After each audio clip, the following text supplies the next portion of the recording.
no ye de aseda mo twedi ampo nyankopon se wa he so weekend na ene new week no wode ye na hyase ene eye July bosome no ne da etoso aduonu nwotwe 28th July 2025 and on sia ba pa wonsima no dunkono ye ba bedi nkomo ewo agokansi animo san na weekend no ekoye ewo agokansi emu ehosem no nyina ne aboabo no a ye de eba pre-season no ekoso matches etwa de agun big matches no big games no ne ka ho asem nye all the matches no some crucial matches be and I involve the big clubs no baba so a woman mo Hong Kong ho Singapore for no su twetwa line na ene you hwa said ene Japan for so be bowura mu a US for no so wo ho no mo pa a wo nyina ye pre-season no na games to dwa no ye de beba Liverpool ene AC Milan koboye ankoye ama Liverpool team no kofa hyase e ka ho asem na game no mu hwe bi de amani abra mo ka ho asem de mu odini pre-season na Liverpool for ye de betwa mo saa no ne se first game no so mu nwi ni obeka ho asem sei enti Liverpool lose to AC Milan and front right ebo game ni bi e ko said the man no ye de ho asem ne beba Arsenal ne Newcastle nra na game no efe na the Gunners omo new signing no enra by Victor Gyökeres enra to be sampa say no celebration obi ahase bi the first game nso Premier League ni mo no bebo against the former coach na Man U for no omo so amom ahokeka na ba pa because Bruno Fernandes won so kwa na gina mu o share 2 goals the Man U against West Ham into Man United for season mu Mensah ba rely on Bruno kwa so say Bruno ensifo amuntumi ensifo mo ana omo se nya abutre ya de honsem no e de beba enra Barcelona game no wo mini Japan foi first half Barca mohuwe o ma mohui na nipa omo bia anugo no so no e Lamine Yamal ne first game a wo share number 10 jersey no amfa ma Lamine Yamal salo amanfo ka ho asempa honsem ne de beba including all the big matches no the whole results they ba near Remo transfers ni mu Lucho yay Luis Diaz Liverpool for na tonkwanta pai okọ Bayern Munich ehonsem no ye de beba Joao Felix Europe amwan was so okọ Saudi Arabia ehonsem de beba any all the big deals na ebobo ban de ato form ni na no ye bebo atumi di amount near Remo ewo man Euros no ase ne mani Rose no enra final ne ba so na game no efe England Lionesses no womo di Spain na chiaka form enti back to back victory wo Euros ni mo no England age sometimes painful no amotena se omo ye so me technical men no obu atum so mani na na ehu ade sanya Ghana hanko a play of the tournament no ma wiem e hon se me de baba odwumadi so any all the issues surrounding the women's Euros no final no ya de beto dwa timi dia ma Copa America no so man de na ekoso ho sede beba ne de ho nkomo ewie ba fie Black Queens abelande o Ghana ha Black Queens aba bronze medalists they are here e Ghana ha de ho sembeba Kumasi Asante kodokoko Kaizer Chiefs South Africa o ma kwaje trophy ne dia bo trophy no ma dia ba na referee no di sa game no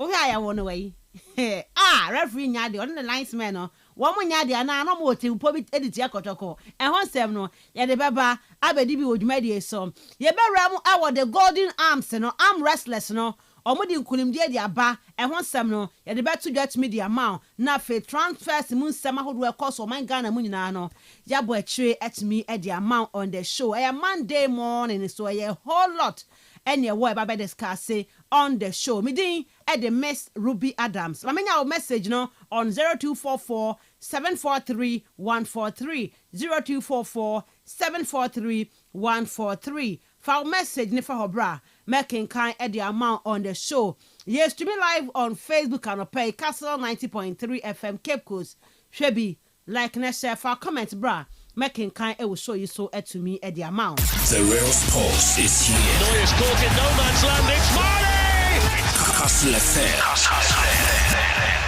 The Sports King. Meda Sisa no pay fidie ne da Kastle 90.3 FM na Oshe Robert Mensah Sports ni bie asedano na mede Emma wo no papa ye ni so ye papa sa brebia no sorry no pay na oje bre na woni ye etna edi eye dwuma no kama pa na ye da saba ma ya boafo no so na mo no pay me catch o say new weekend ye simwo no ye na ye mpa bon sara de ba ya dom na wa ma na watwi etumi esi ye niye papa ebi a week last week na nkoye we have been hopeful yentumi nya bibia o erade na na dan no a erade no a na ye dan no nto no na behwe na wasiesie di ama nti da bia na wa hye hu crime ebi a wo do wani da so bi obabi baba be we university so you would believe ne say na me ya adom na akoda ne wie school no a obaba be hwe abusuafo ebi so a wo de o mani post so a wa na o mo dan wo na emom no nya bo tarepana meba na obi ka sem na twa maso mo say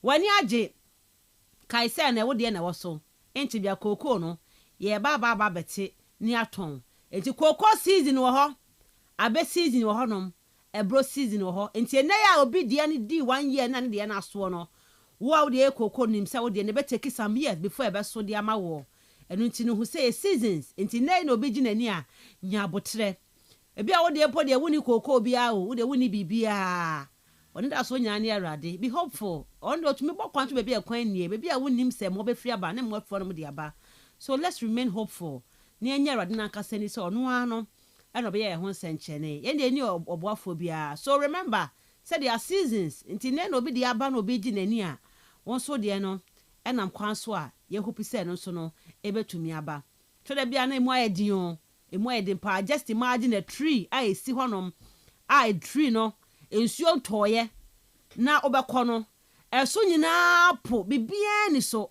just imagine the root or shaft form no wono na ne obi adan no so obe supply am with the water no ensuo ni bi nto obi anugu ne so te bia you are the head of the family all struggle to provide I didn't remember their season the time is coming now ensuo ni baba beto na root no form no be say chaka onya be krampo no de bi agu enti sa na wi asete ti their seasons and no obi de aba ochi obi de beba enti de betuma ye nyina na say ye bekoso abom paye na remain hopeful and one no because obi ani da ne baby so de be na me no osman ne ka ho asem obi ni da ne baby so ma ne ba na wie invest onya adwuma no anche bia no free mu hwan ansa no adwuma no no hwan na akobusa no ho asem untumi busara de say ko ba ne se na si sa ti de besi bia no no no aha ne de ho aseda ma no so ono ne dan no wo do ho to wa ho de so wo do ho kwoto abusuani bi so wo do ho kwoto ba bi so an hwe yi a wonim ne besi ochina tifo ne to awade na nkasa so no no anye ho adwuma no fama ye ejide se wono a oka ye ho abre bia no na nka ye bode na de ne ye wo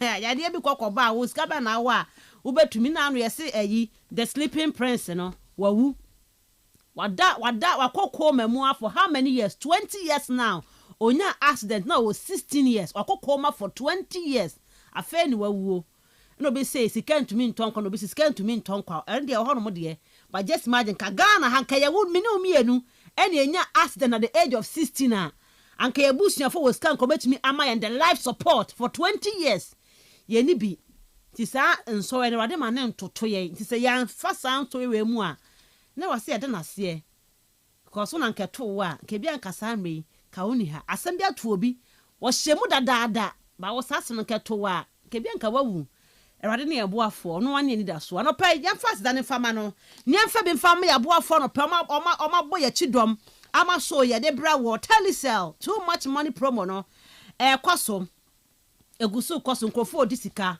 100 cedis de bia benya kwanya nya bia di weekly price no ye 20,000 cedis and a grand prize ne 1.2 million nkofo odisika o nkofo di entime we si time fa ho botelisa abusunya na sika no wonso epebi na edi shana so mame so fa phone about *500 hash *500 hash anabeko play store ni app store no ko download the telecell play app no shase say wo recharge airtime no data bundles no from 5 Ghana going no ye biako eno ano no obenya kwanya sika no bia tumi e simple on telecell connecting energies no ehun komo no malaria chiwa no lonat eno ena betumi askata malaria no etumi edi amawo malaria droba akopede no a eni lonat eno na mekanfo de amawo FG agya tumtano pay ohun se hu se ohun hu suye ohun se malaria na ya chiwa kwana nya test ne hwe ye na se malaria na hawa droba akopa mekanfo amawo no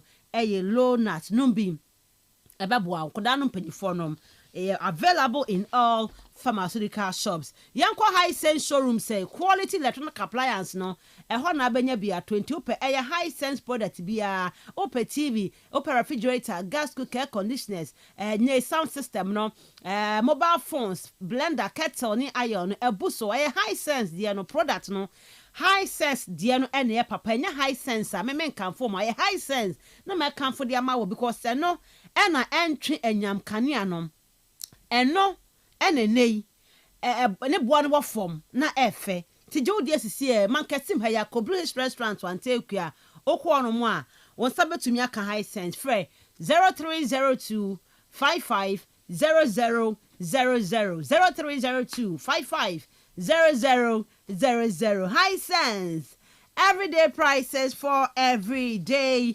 people. Game pack chop ya good ye di pesika gu ebotom. Very simple. Tieni epa very simple. Offer phone no about star 946 hash. Star 946 hash unyabo pe. Almost numbers 1 to 36 no you dia ba ko ewom. First kekitu abi. Fe piano say 2 Ghana, say 3 Ghana, 5 cedis, 10, 20, 50, 100. Sika bia opebia fa push ne ko draw ne mu draw ne baso. Now what number no eba out usika ne ebo hwama from 26 to 30 times. Umpewe na per day. Just imagine. So the 20 Ghana to a now the 2 number 8 number 8 ne ba out 20 Ghana no yeah multiply sa 26 to 30 times. Wa fa ye gbe huska benya. What did pa a game pack cool chop a good year aba obia edi epesika star 946 hash. Draw near live on Game TV, on Facebook and Instagram. To who say bibia kwaso kama. X in the Game Pack GH into one who say ampa or number neba out or number out. We kululu be anymore. A simple game with serious rewards. Yeba kwa on it. Mamina message on 0244 743 143 0244 743 143. Foul message nefa hobra. Making kind at the amount ewo jumedi and so transfers ne kosom. Emudia na pese wunya update ewo ho. Ene Arsenal the new striker no osagefo na abeland no Arsenal force de no ma twen ache no Mensah kan the new striker no aba no Arsenal be wie mu say ni o season ni mu Manchester United yo here against West Ham no o ani da so bi anasa ni da so no enimu genya o message no Barcelona for mu game no mu win by 3-1 some young guys bi wo mu a o mo na perform ye Rashford first game from Air Barca no hu say mamenya o message and all the transfers are eboboba no mamenya o message no o air question bi o contribution bi a wo de ba e be kenkan etumi e di amount Krobia Sante Kodoko South Africa bogus na belande ekoyi keke ehon sem no ye de nyina e de eba FKK et na sem e de akopie mu onkrofo amine so ne ehon sem yetumi akwa kai see stream live on Facebook Kastle 90.3 FM Cape Coast. We show ni live wo like na send for comment bar yen kan fama we show ne som na ye de yakwa ma no ne no na meka we say no pay e bia wani ni hu ade ye wani so e wisi bibi yes wani ne so o posa wani e kokko wani ni ade mpo ben wo hu ni ye a Fakodan 31st Herbal Clinic omo ne beboa asan wo ya de omo ye eye specialist ombeti wani ne so tedi amawo na bibia ye kama etumi akoye power ho omo ewo mankesim school kesim opposite Ayefro Junction okwa simple so a omo ofosu krom omo ben eye Presby Church no e na Aguna Swedrun so omo ewo eye Nkuben bypass ho kai se Cape Coast kastlefm yen down he ya Koko Depot he ya down he ya ba obehu eye Dr. Horumo beboa na fe wastan wani hu ya de bia etumi ede ama wo frɛ 0559 999543 0559 999543 wofra Dr. Ebeje osnafe wani hu ya de bia no watumi aboa asa etumi ede ama ye kwama no ne is 34 minutes past 6 on Kastle 90.3 FM. The real sports is here. Neuer's caught in no man's land. It's Marty! Kastle FM.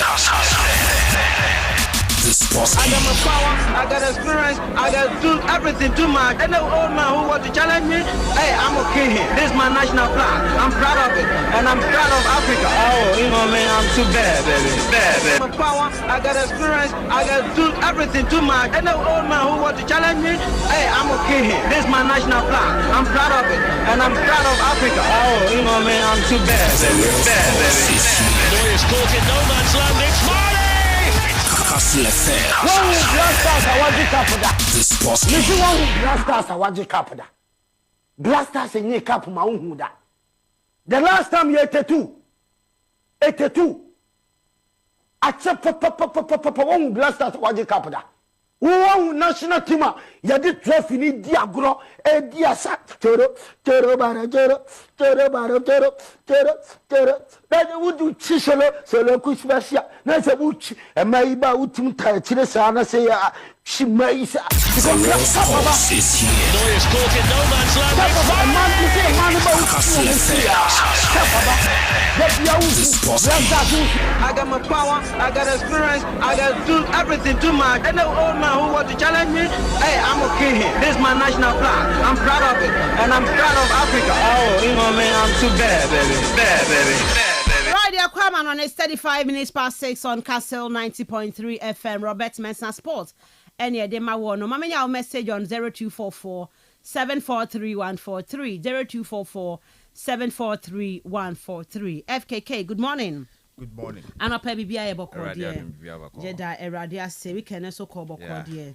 Fine. Fantastic. All right. Young call Amanoni and not fan of paying common boy chief. Am I?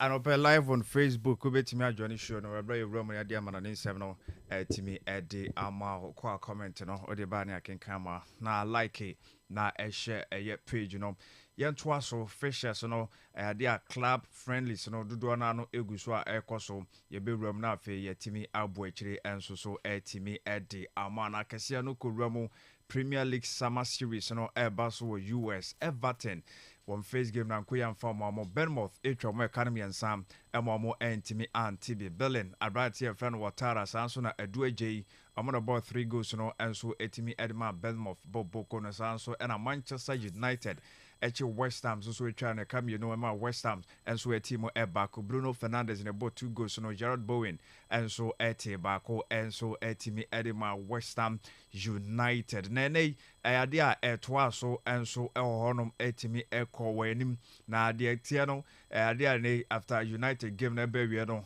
Barcelona omo ehye miensa ema Victor Kobe omo nso so etimo bako enso ewo Eric Garcia ebo bi Abranti fan Baji na nsia no mkofa no bo no so ebo go no bi sanso ena kokopiem dia third goal no Abranti fan ye Pedro Fernandes so ehye enso etimi ede ema FC Barcelona Arsenal Esha 3 Newcastle enso etimo mienu Anthony Langa ebo bi sanso ena kokopiem dia Abranti ono so ye friend Jacob Murphy enso ebo go no bi na ne Mikel Merino ebo bi Murphy eshe on goal edebo Arsenal boboko sanso na Martin Odegaard ono so eshe third goal ni winning goal no enso etim edema Arsenal Football Club ebi eto aso eba na Hellas Verona eshe nsia Virtus Verona enso entimi antibi Pisa eshe bako pro Vesely enso etimi antibi Leverkusen eshe 2 Everton Hank the second game no wetimi Edin Kunim Bochum enso entimi antibi Leshe eshe 2 Emma Spezia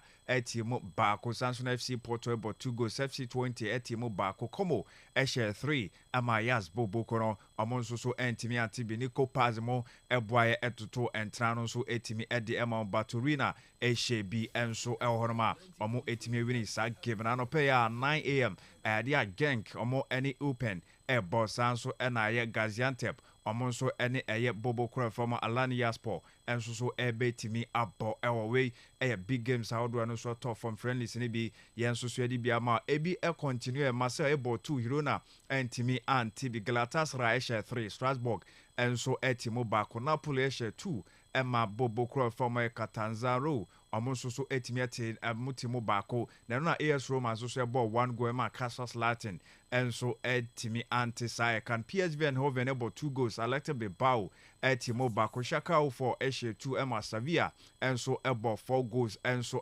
West Brom ɔmo Eshe 2 Emma Lincoln about 4 enso ma Wolves Eshe baako Stoke City enso etimi ete sa ekanom enso honom na enra ebi eba so in fact Tottenham ɔmo team na ɔmo chemu to first game no ɔmo ne Luton ekote ema no ekoye 0-0 enso honom ene second game na enso etimi eto as na momo Eintracht Frankfurt ebo 2 goals ema Aston Villa enso etimete sa ekana ni Nottingham Forest eshe bakuma Fulham enso ebo 3 goals Benfica eshe 3 Fenerbahce enso etimu mienu ewo sa game no so etimi eba so no eno eye game eba so memenda nenra de ekoye eni se e continue we ema eno so ebi enso etimi eba so na eno ena akokopiem dia Mayoka eshe 2 ema ye Bobo Crow from Shabab Al-Ali omonso so etimo baako ewo sa game no so eto form no na after results no ye boru mu ewo teams akese no no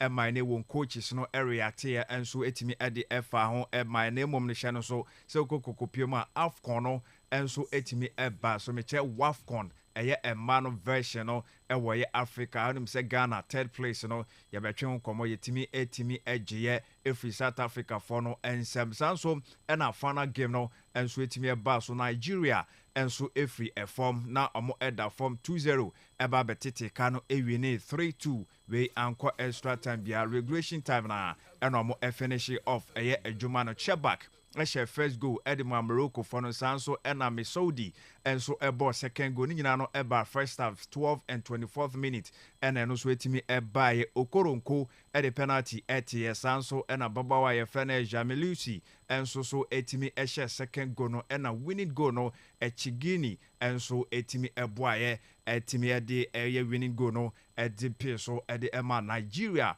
omonso so aje omo 10th eye WAFCON trophy edi esi omona so eno edi ekopiem wo enra Spain enso ene Maya from England edi ebo ni women's Euro no final no eba so Spain eto atene edi kan first staff no ababawa ye friend no Caldente ene share 25th minutes anso na 57th second half na Alicia Russo enso etimiete kanina no header eno mo edi pimpim 2 mo game no extra time obi antimi anhye winning goal penalty shootout 3-1 ena England for no share ya omo so etimi di win ye enso edi mo ani me no ye final resource a eno so etimi ba so ewo honom no after game no say ena esi ekokoye yen hyase ewo women Euros no ase coach Serena Webman ono so etimi agi esire na so wie no ena osi ampa after say wo choke success na na office wo wie na so to ana na eto so but oboni team na ba so been champions again. Sometimes you think, okay, when is this going to stop?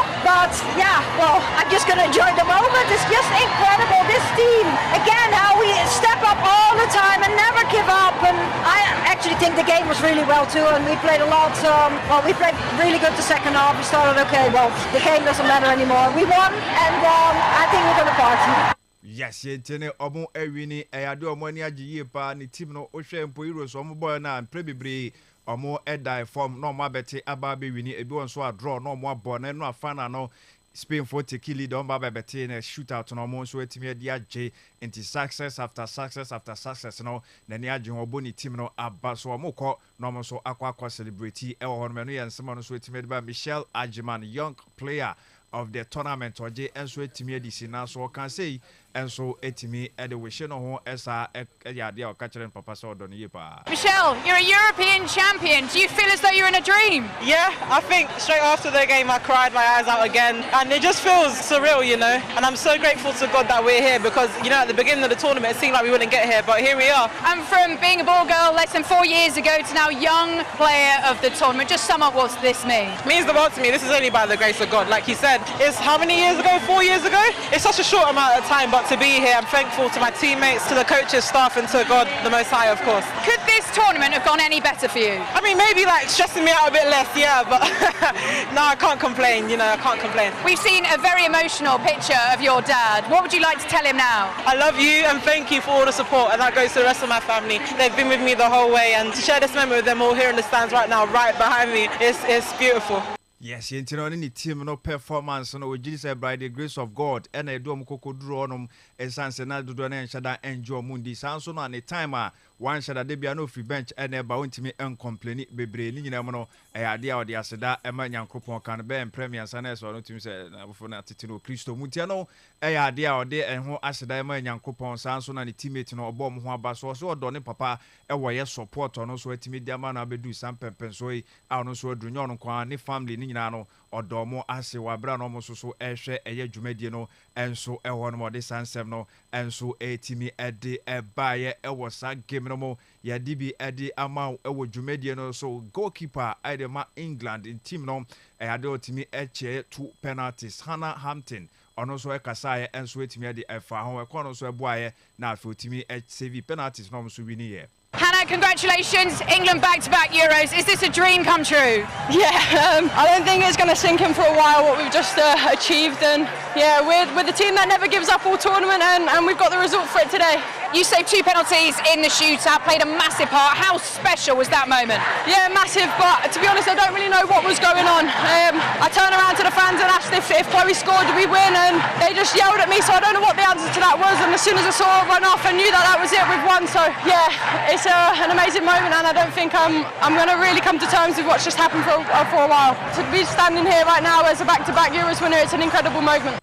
Yes, into the back-to-back victories from Mensah 2022, Omo J na 2024 years so Omo 2025 from J and so Eddie AC Omo and now so eno eye Hannah Hampton ono ne goalkeeper Idema England won team no and so Eddie ne feeling and an assessment in the performance so as goalkeeper make key saves and so etimi push o mo kwaje no or this ansem no so etimi diaba and the medical canero so no 2022 Omo J sanso na 2025 Omo J sanso na coach na Fene Serena man no 2017 embra no coaching Netherlands no or the Omo so GNS or no wa making 3 times no the afiro no so etimi ede eba and so ewo honom yen twaso na yen club stories no and so as ye Mikel Arteta any Arsenal omo edi enkuni mo game omo ni Newcastle ebo na mu eye den Mosquera Abrante no and so entimi ambodi enti na makofa Christian Abana the first game no so entimi ambobi. Hi Mikel, can you just ask the reason why Mosquera wasn't in the match day squad today? Yeah, because he needs to start to pick up the fitness again with him. He played down at 21 Euros, then he really trained with Valencia. Then that signing period was extended a little bit, and the conditions here are really tough, and it's a lot of information for him, a lot of physical demands that we put in, so we're going to have to manage him slowly. Arsenal versus Newcastle, there was a bit of spice in this game today. There were challenges flying in, and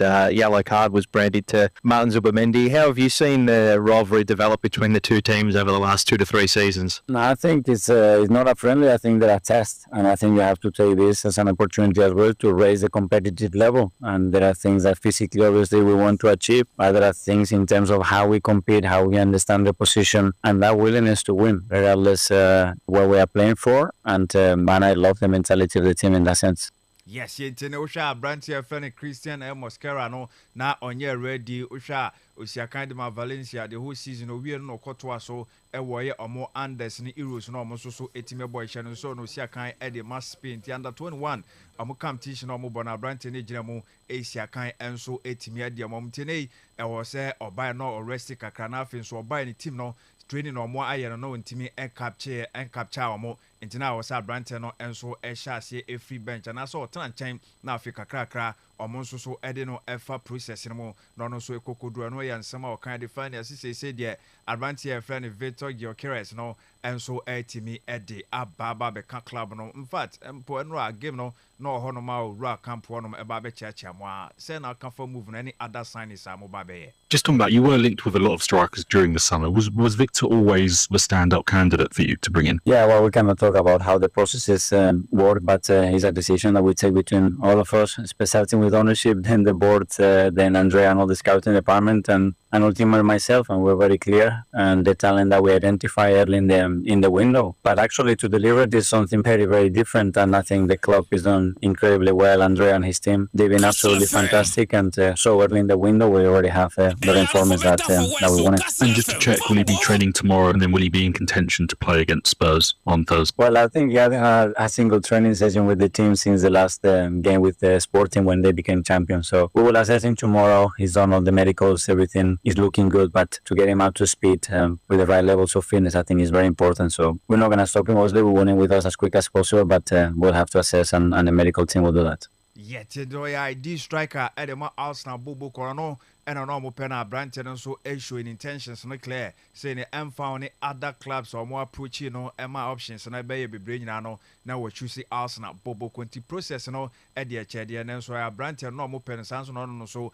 Epe Arsenal Bobo Quinty any technical director no the another sporting director no or Bonabaso na fe wa botimi na baso some so 80 Epe Sua branch and friend Victor Egiokers saying they wait me about Beshemu and so Etimidiama Arsenal Bobo Kono Nano ye de few bani obisan set the plans for any strikers no say na ehietie kai no ho ato no waba sanso na up front to say Victor Ababe can say no be hye. Yeah, we do have plans, we do have a lot of options, and we are increasing the quality of the squad and the depth of the squad with all the signing that we've done. We are super happy to have Victor obviously with us. Yeah, it's been a long journey to get him over here. He's been incredible because he's very clear from the beginning what he wanted to play and how passionate I felt him from day one when we first spoke. And yeah, and you can see the boys, you can see the environment as well. Very excited with his arrival. Yes, internet and no HS Arsenal for squad a depth no ebe kosro ewo anymore to be a lot of options internet and no a plan na ewo no mateta wan kiremu sa nanso no enya den a omo mbe start no onimomo omo mbe tena bench no so onimomo enso ewo Eddie Howe ono elusi sa game no to Arsenal on the game no as positives no more no so betimi apeke dia film.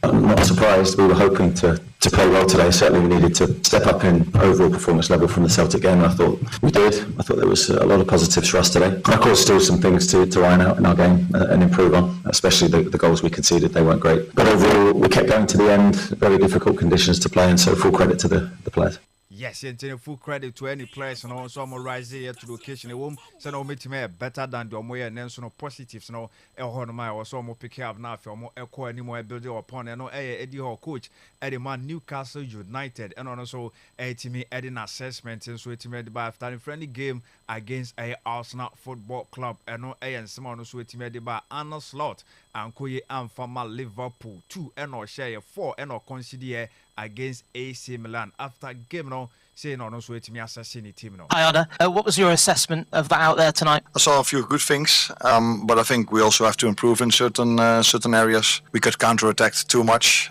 today, but that probably also has to do with the fact that we missed out on 7 senior players and we wanted to give 20 players playing time. So as a result of that, too many players didn't play in their own position, but we still were able to play our normal game, but were a bit too open once in a while in the counter-attack. Yes, I know idea ni game no mo boy no na any counter attack no he to omo bie mo do na spaces no ho no me no na AC Milan for far so and so etimi edi ahead to omo eno ya assessment no so make it from the game so ya omo Lucy and Luis Diaz say Oko enuntina wa mana anka squad no ana or say I as a rumors no edos no do. We have enough options left, but it's true that the Joao Quansah left and we haven't replaced him yet. Can I just check on Luis Diaz and Darwin Núñez? Their absence tonight, was that any fitness issues or was it linked to the discussions going on over their futures? In Lucio's situation it was, yeah. There's a lot of rumors around him lately and I cannot go into that, but he's training really well with us, but we've decided for now not to play him yet. And in Darwin's situation, he's trained also really well and played a few good games for us already this season. But he was injured, so we didn't want to take the risk. And it was a little bit the same with Wata. Trained with us for the whole week, but we didn't want to take a risk with him as well. So that's part of pre-season. The boys need to go towards the match fitness, and that's thin line sometimes. And in this situation, we thought it was smarter for Darwin and for Wata to be out today. But I assume they will be there with us when we are in Japan playing the next game. Yes, internet players no more April mo ntimi ankoka team no ho ntem no omo ekọ omo nim na omo ba be come ho na afi omo abuild pre-season year so atimi dia kọ na na ejare kwansa kọ na obetimi akasa mpa omo enya ne replacement ye chiro no olake options e ho oje etumu sanso e na cancel Luis dia sampa rumors no surrounding the move na do so anu nti e no ya brand no efe ye no squad na mu da wonu nese de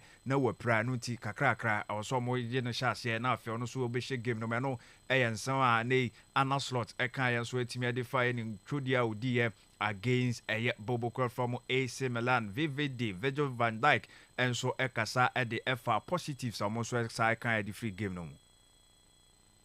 Yeah, obviously no one wants to lose a game, first and foremost, so that's obviously not a positive. But coming out here, seeing so many fans cheering for us, the hard work that we have been doing each and every day, obviously has been incredible. Obviously that's what preseason is for. But also showed today, I think what the manager said as well, we have to improve in certain elements of our game, and we will. So there are still plenty of positives. I think you could see also in the first half, especially on the ball, there were so many good moments, created good chances. Rio, obviously, like you mentioned, I think he had good moments as well. So we have to keep getting better, keep making the next step, keep getting fitter and fitter, and we still have, I think, 2 more games, 3 if you want to say it, to get ready for the Community Shield, and we have to work our socks off, like I mentioned already last week. So yeah, we go for it.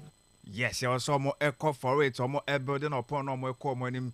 There is no way I be accept a defeat so positive. No more no come fast so that down more elbow game no idea na so any positives no and so so na supporters no about be sure more kama our more preseason or more no positives ni bia into also more so and so echo or more any preseason essence of preseason no and they say also the better to enyoma ye game also e bono then you be say new players no more be shame no Florent Vert mo Jeremy Frimpong how well no more Eboa said be almost betimi integrate more into the team now. Obviously a lot of fresh faces, and how much responsibility do you take in terms of helping them settle in and making sure that they're immediately integrated? Well, I take a lot of energy in that. Obviously it's very important for any new faces that come into a club like Liverpool to feel welcome, to feel, at ease and can show their quality immediately. And obviously I joined the club and we had a fantastic environment already, so I could immediately show what I was, capable of. And I think that's what everyone wants. And in terms of what I've been seeing so far, it's been great. There's obviously a little time of adaptation, and that's absolutely normal, but you can see today as well, all of them showed their quality today. And I think there's much more to come as well. But yeah, I definitely feel like, not only myself, but definitely the senior guys who have been much longer at the club have a big role to play in that sense. And then at the end of the day, it's all down to them. They have to show it, and we will be there because we all in this absolutely together, and that's how we attack the season.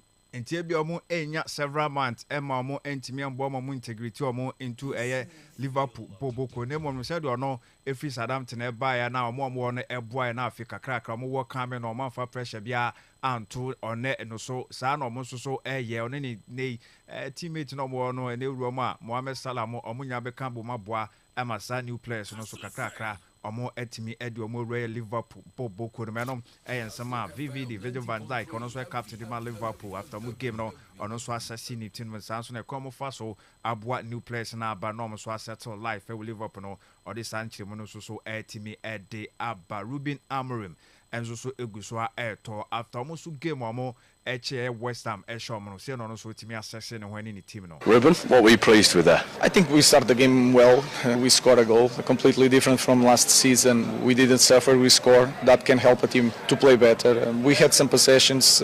We defend well 1 against 1, press high, especially in the goal kicks, and help us to win the ball sometimes. I think we need to have more long possessions when we win the ball. Sometimes we were near the box and we try to find the small spaces. We can handle the ball and work the ball a little bit more. I think until the West Ham goal, we were controlling the game, more opportunities. And then we suffered a little bit to change all the team with a lot of young kids, but it was a good test to improve the team. Yes, internet text no na good, and so etimi edemani team sabe on be improve your more, especially academy players no baba be shame the new players or baba be shame old one no nyina no ade ha no any sense so mo ewini possession a omo ntimi enkura mu enche no mo asa akwa kwasene no ade also mo eye hu adwuma until say ne any opponent West Ham for baba tika no back no so mo na control game nyina no also mo enso eto so build upon that Matthias De Ligt enso ekasa at the FA team no performance no ho. Yeah, it was a good night. I think good performance from us, especially the first half. I thought really well, really energetic,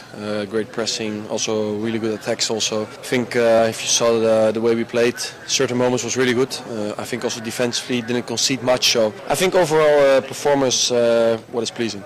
Yes, yentene omo any AGA performance no eno Matthias the lead defender at Manchester United no enso ejina echro bo bi odi sansem no so atimi dia ba so assessing ho any team na o wetimi akase na a very good exercise no nsema ono so kan atimi ede alpha ho na nei ukoko Roma Evangelos Marinakis ono ene club president ede Nottingham Forest so kasaye ede efa de ntia Abrantina, your friend Gibbs White, no, almost one man moving for your club anymore. I would never let anybody from any other team try to get a player from us or make something that we don't agree. And especially, as I said, with some guys that they belong to our family. Therefore, with Morgan, didn't take long to come to an agreement. It was a very short conversation, full of passion and love for the club. So when you have passion, when you have love for something, it's a matter of a few seconds to agree. And all our supporters should know that this guy loves the club. Yes, the supporters and also muhu and he say Morgan Gibbs White no or the Nottingham Forest and unti emro mo etwetwen koma mo ye o maje so person man etna no abrante na mpupu ni tikra and or gitum or kire or dosron ko wo e the Emma club no any supporters and nti omo so edo no enti no o man ho kwan se panyini na ni team ni player ho na club ni nam chirichiri onfa kwan papa no so no mo betwetwen koma na o pese o pochi ni player no ma ho kwan se be yes ade no nti no enti na abrante no mo ama no Anko Evangelos Marinakis sky team breaker say una enso e the man Nottingham Forest or this answer Branty FN Morgan Gibbs White on also Kasafa who didn't here on also JPNS or better Bukumun. I'm delighted, so thank you to Mr. Marinakis for believing in me. I feel like we've been on a roller coaster of a journey, but I've felt the love instantly from the very first moment I stepped into the doors.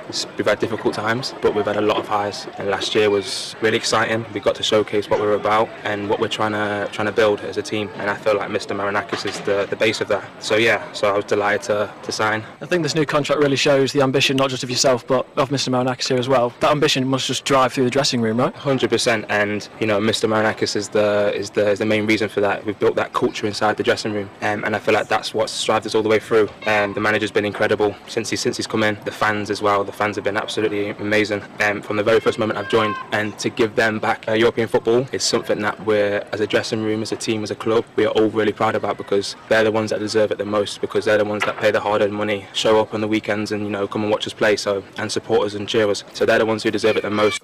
Yes, Intiano and Sama Morgan Gibbs White is so kind of found. We said that I can't one good thing deserve another, and no be your papa now so or the papa etianica or dosron kwa and then Marinakis and any team natural no so no so etimia returning and untino no so eg2 more extending stay with a Nottingham Forest nani aji papa no and some Branton so a kind at the F Victor Gyökeres no Branton move to a Arsenal yedi kaka done a dealer confirmed was signing a new Busano said move no crown pono send an process no so is yet here. Victor, welcome to Arsenal. What does it mean for you to sign for the club? It's a very big day for me. Yeah, everyone around me. Really excited to get going and to meet everyone in the club and just to start playing football for this amazing club. You've attracted plenty of interest this summer from right across Europe. We're delighted that you're here with us. What made you choose Arsenal? I felt that it was the right club for me. What I could hear from Mikel and Andrea when I've been speaking with them, and just what I've seen the past years, how they've been playing football, and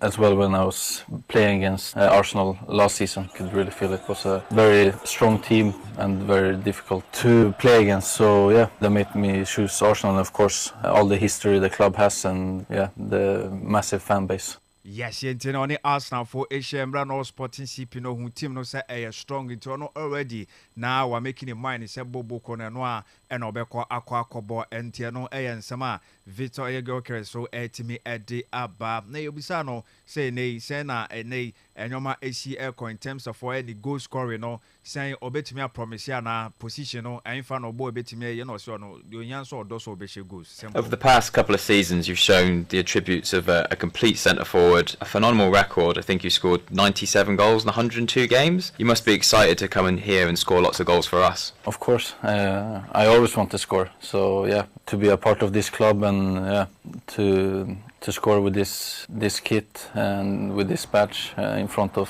all the supporters, I can't wait, and it will be an amazing feeling. You're no stranger to English football as well, of course. Having played for Brighton, Swansea, Coventry, but now you must be really looking forward to having a chance in the Premier League. I started here, it feels like a long time ago, and I think I've improved a lot since then, and now I want to prove myself for real and perform together with the team. Yes, and no Sama, I have Victoria Yorker, so I can't add the Afan. So no, you love to score in TNA. I do a Baba Beshigo, so no, and so at me, Eddie, I'm Arsenal for no, say any message, I also Eddie, Ejay supporters, no, or Bawabano. What excites you most about joining the club? To play for Arsenal, to play at Emirates in front of all the fans, and of course together with the team, and to win games and title. And finally, do you have a message for all our supporters around the world? It's been amazing to see all the support that they already gave me before I even arrived, and in the stadiums as well. Yes, you're trying to train with Emirates Sports Stadium or now if you are bad supporters, no more than you did to no so airborne Trano and so Eddie Goom, Eddie Air Mamo, Victor Yorkres, Nensama, or no so Eddie Eddie Abba, Marcus Watford, and so airborne the first game, Eddie Emma FC Barcelona. Do not say and Shada and Fanemom no so on the GDS say everything and I say nay Hansi Flick, Ebetimi Amano Asabo, beautiful football. Very good, good performance, good to play in front of the fans, and good fitness. So I'm looking forward to the next games. Pleased that we could win the game today, but of course the most important thing is just settling and then for the team getting the patterns in and playing good football, which I thought we did that in both halves. So it's good. It's difficult in games like that when you change your team at half time, but I thought we done well. Before the game, we can speak with Hansi Flick. So what Hansi Flick? I think he can make me play good football, and I think the reason I'm here is to help the team try to win. So I'm going to listen to whatever information I need to listen to and try and put it into the game and help the team go forward. Probably on the left, but I can play over different positions. This is one of my strengths, to play across the front line. So I play where the team needs me, and try to score goals and create goals from them positions. Yes, today I know and some Marcus Rashford so I can define the first game on also boy the FC Barcelona Romania and Bobo Crowd from Kobe for no and so etimi the airborne so we did say Hansi Dieter Flick ebetimi aboa amwa boy a beautiful force in the dream and so this all retire e Real Madrid so one on your phone call Cristiano Ronaldo efre no catch and masa ma catch me penny for some rambe front me ankasa media ye me timi e de ama ana say no João Felix so 75 million euros from Liverpool and no the few bomb so be signing a deal and so be huno so no so be see kan Emma Bayern until 2029 and also the few ornaments so made by club na man ho kwan so onko no so enquire ni medical and no the from so timi eba yedi bi emma ewo dwumedie no so yedi be see dia kan so be continue the man Kastle 90.3 FM. The real sports is here. Neuer's caught in no man's land. It's Marley! kastlefm. The sports king. The real sports is here. Neuer's caught in no man's land. It's Marley! kastlefm. The sports king. All right, Kastle 90.3 FM, Sini Robert Mensah Sports, and I did someone. It's 7 minutes past 7. Ebedi nkomo no so mapam simane so. Yaba abedi nkomo ewo amano ne nsem ni mu ane ye Monday nkomo no de do so pa. Yabo no a ye de eba ewo dwumade ne so games ahodo no twagwe weekend net TV so afepa. Nkofo so de wo Omo de wo bibi Nigeria betete ma brabom say wasa mo fa mo pa bi kra Osman yi ba ko on cheda check no that say omo say aba a che say mana be gumpa nya easy ntino e dey teten but TV so na efe games awodo no anu ko so just say no pa we disappointed by the red app no omo ama basa game no entwa nwu omo beto say we apologize. We apologize FKK ade chani we apologize we abrabo mu o nipa no we say nipa bo na we na be we apologize anu na e hard but ni na ka abrabo FKK sanity ai untumi nya bibia perfect sa Any ana kana political assemblyman on tiasie no say ni bia perfect dey bi obia no be bia perfect sometimes I never be one ma wonye be sabe bom enti no again but yeah Remo Adam enti no basafo no omo pe app bi saa de fefa so a me hwe na omo tade no na ya bom ebi aye phone e hwe so enti de ba na ya bom and me call Instagram na ko fa so comment wo ho say Jesus no mo share na ya bom bala me ya ma no and ambassador party no onwie FKK onwie e woni moja gusu wom la me ama ntumi ntwe Japan for no many adene but la me ama o share ketifo bi ni ade a oye mo ho me abere la me ama ya me ama Osman, good morning. Morning, Miss Ruby. Man, good morning. Morning, Miss Ruby. Bibi abakọ de. Yakupo Nado. Happy day na gu atade mu no ho. Happy. We be say new one no. E ba ye nche. Watch. Marcela Mensah. Osman. Bibi ay fine. We can ko ye de. O weekend ye de. Yeah, de ho. Ayi CCTV ho man kan kire me. Medical. Hey. Me te ba man fa ho no bi. Oh, so wo de no ye ya. Aya rap bi ni ade ti no. Good, oyaze. Aya John. Ba me de minim no nyom. Oh, oyaze. Ze ba mutu bi chem bi amate na bi am nse no nyom no. Medical oyaze. Em ta so ka. Ku ya na so ye shatawale no nye bi strap oye. Apsa. Okopa. Ze bi amete. Oh, me hu no. So ona. Shoulder bay. Ze moto. Me as a chen kwa no ma bia kwa me say guru na. Amuka no. Tete mu say sa ai fala na yi tenten be ma tenten. Ba minim nyom. Ti asa me ti ya na me say okay. Ka osan ka me ko hwe kakra. Aha, minim. Ba what's the campus here there? Am say yeah, the manya videos ni bia hwe. Ai. Amani be gum, me man so be gum. Nya easy. Ko for me ho videos pa ko for achele. Dem kwa be od wani fa o kakra. Wani amfa ho de ne de nyame ase wampa. FKK on one part. They say I'm cancer because I'm in say. But on Saturday, no, I'm by. Blogger be posting a picture without any message. I was I didn't have an dream. So now I start saying, and I'm a for let me check. Ruby said we'll leave a legacy. Of me check. Ruby said we'll leave a legacy. Of course. We asked to be able to but Elko, wait you know. I was in the big Jerry as was ever killed. Meti was 33 albums so. 33 albums. Wow. Epe gospel. So oya dance so nyina. Ni nyina bi wo. Epe dance so, epe high life, what's a burger high life for you. Me pe bia. What I love about that Lumana you made there. Any situation you find yourself in, even you be a message, you know. Of course. Of course. It's baby. Answer ebu anu ma for obu anu ma onu oto odonyo mo nko a. Obi so onu ma oto abrabo mu nyom nko a. Baby. Gospel. Eyasio. Obenya bi. Birthday. Ebenya bi. Any movement. Broken heart ebenya bi. Ebenya bi finish. Enya easy cry. That is ebenya bi na the oye winner na there he's going yeah FKK we di na chiache be kai pa I think say late 90s no na mi swade about ahono na obebo sa ne gospel no okay obo sa Job ne o enyom ne do so about 3 songs hit but pe ono no dey feel say there no why eba no secular music na no why no how na hit no wa make airwaves no ojidi say gospel no emfa nti zade obekọ back to standing secular music na nti eka kete okwa kra bi amutabu bobo ne kaka wo sa na yare mpaso no ana wonya sign ne say e wo say oye nyankopon djuma so start yeah but fana also call back to any secular music and impo na think said the last couple of years obeti afibia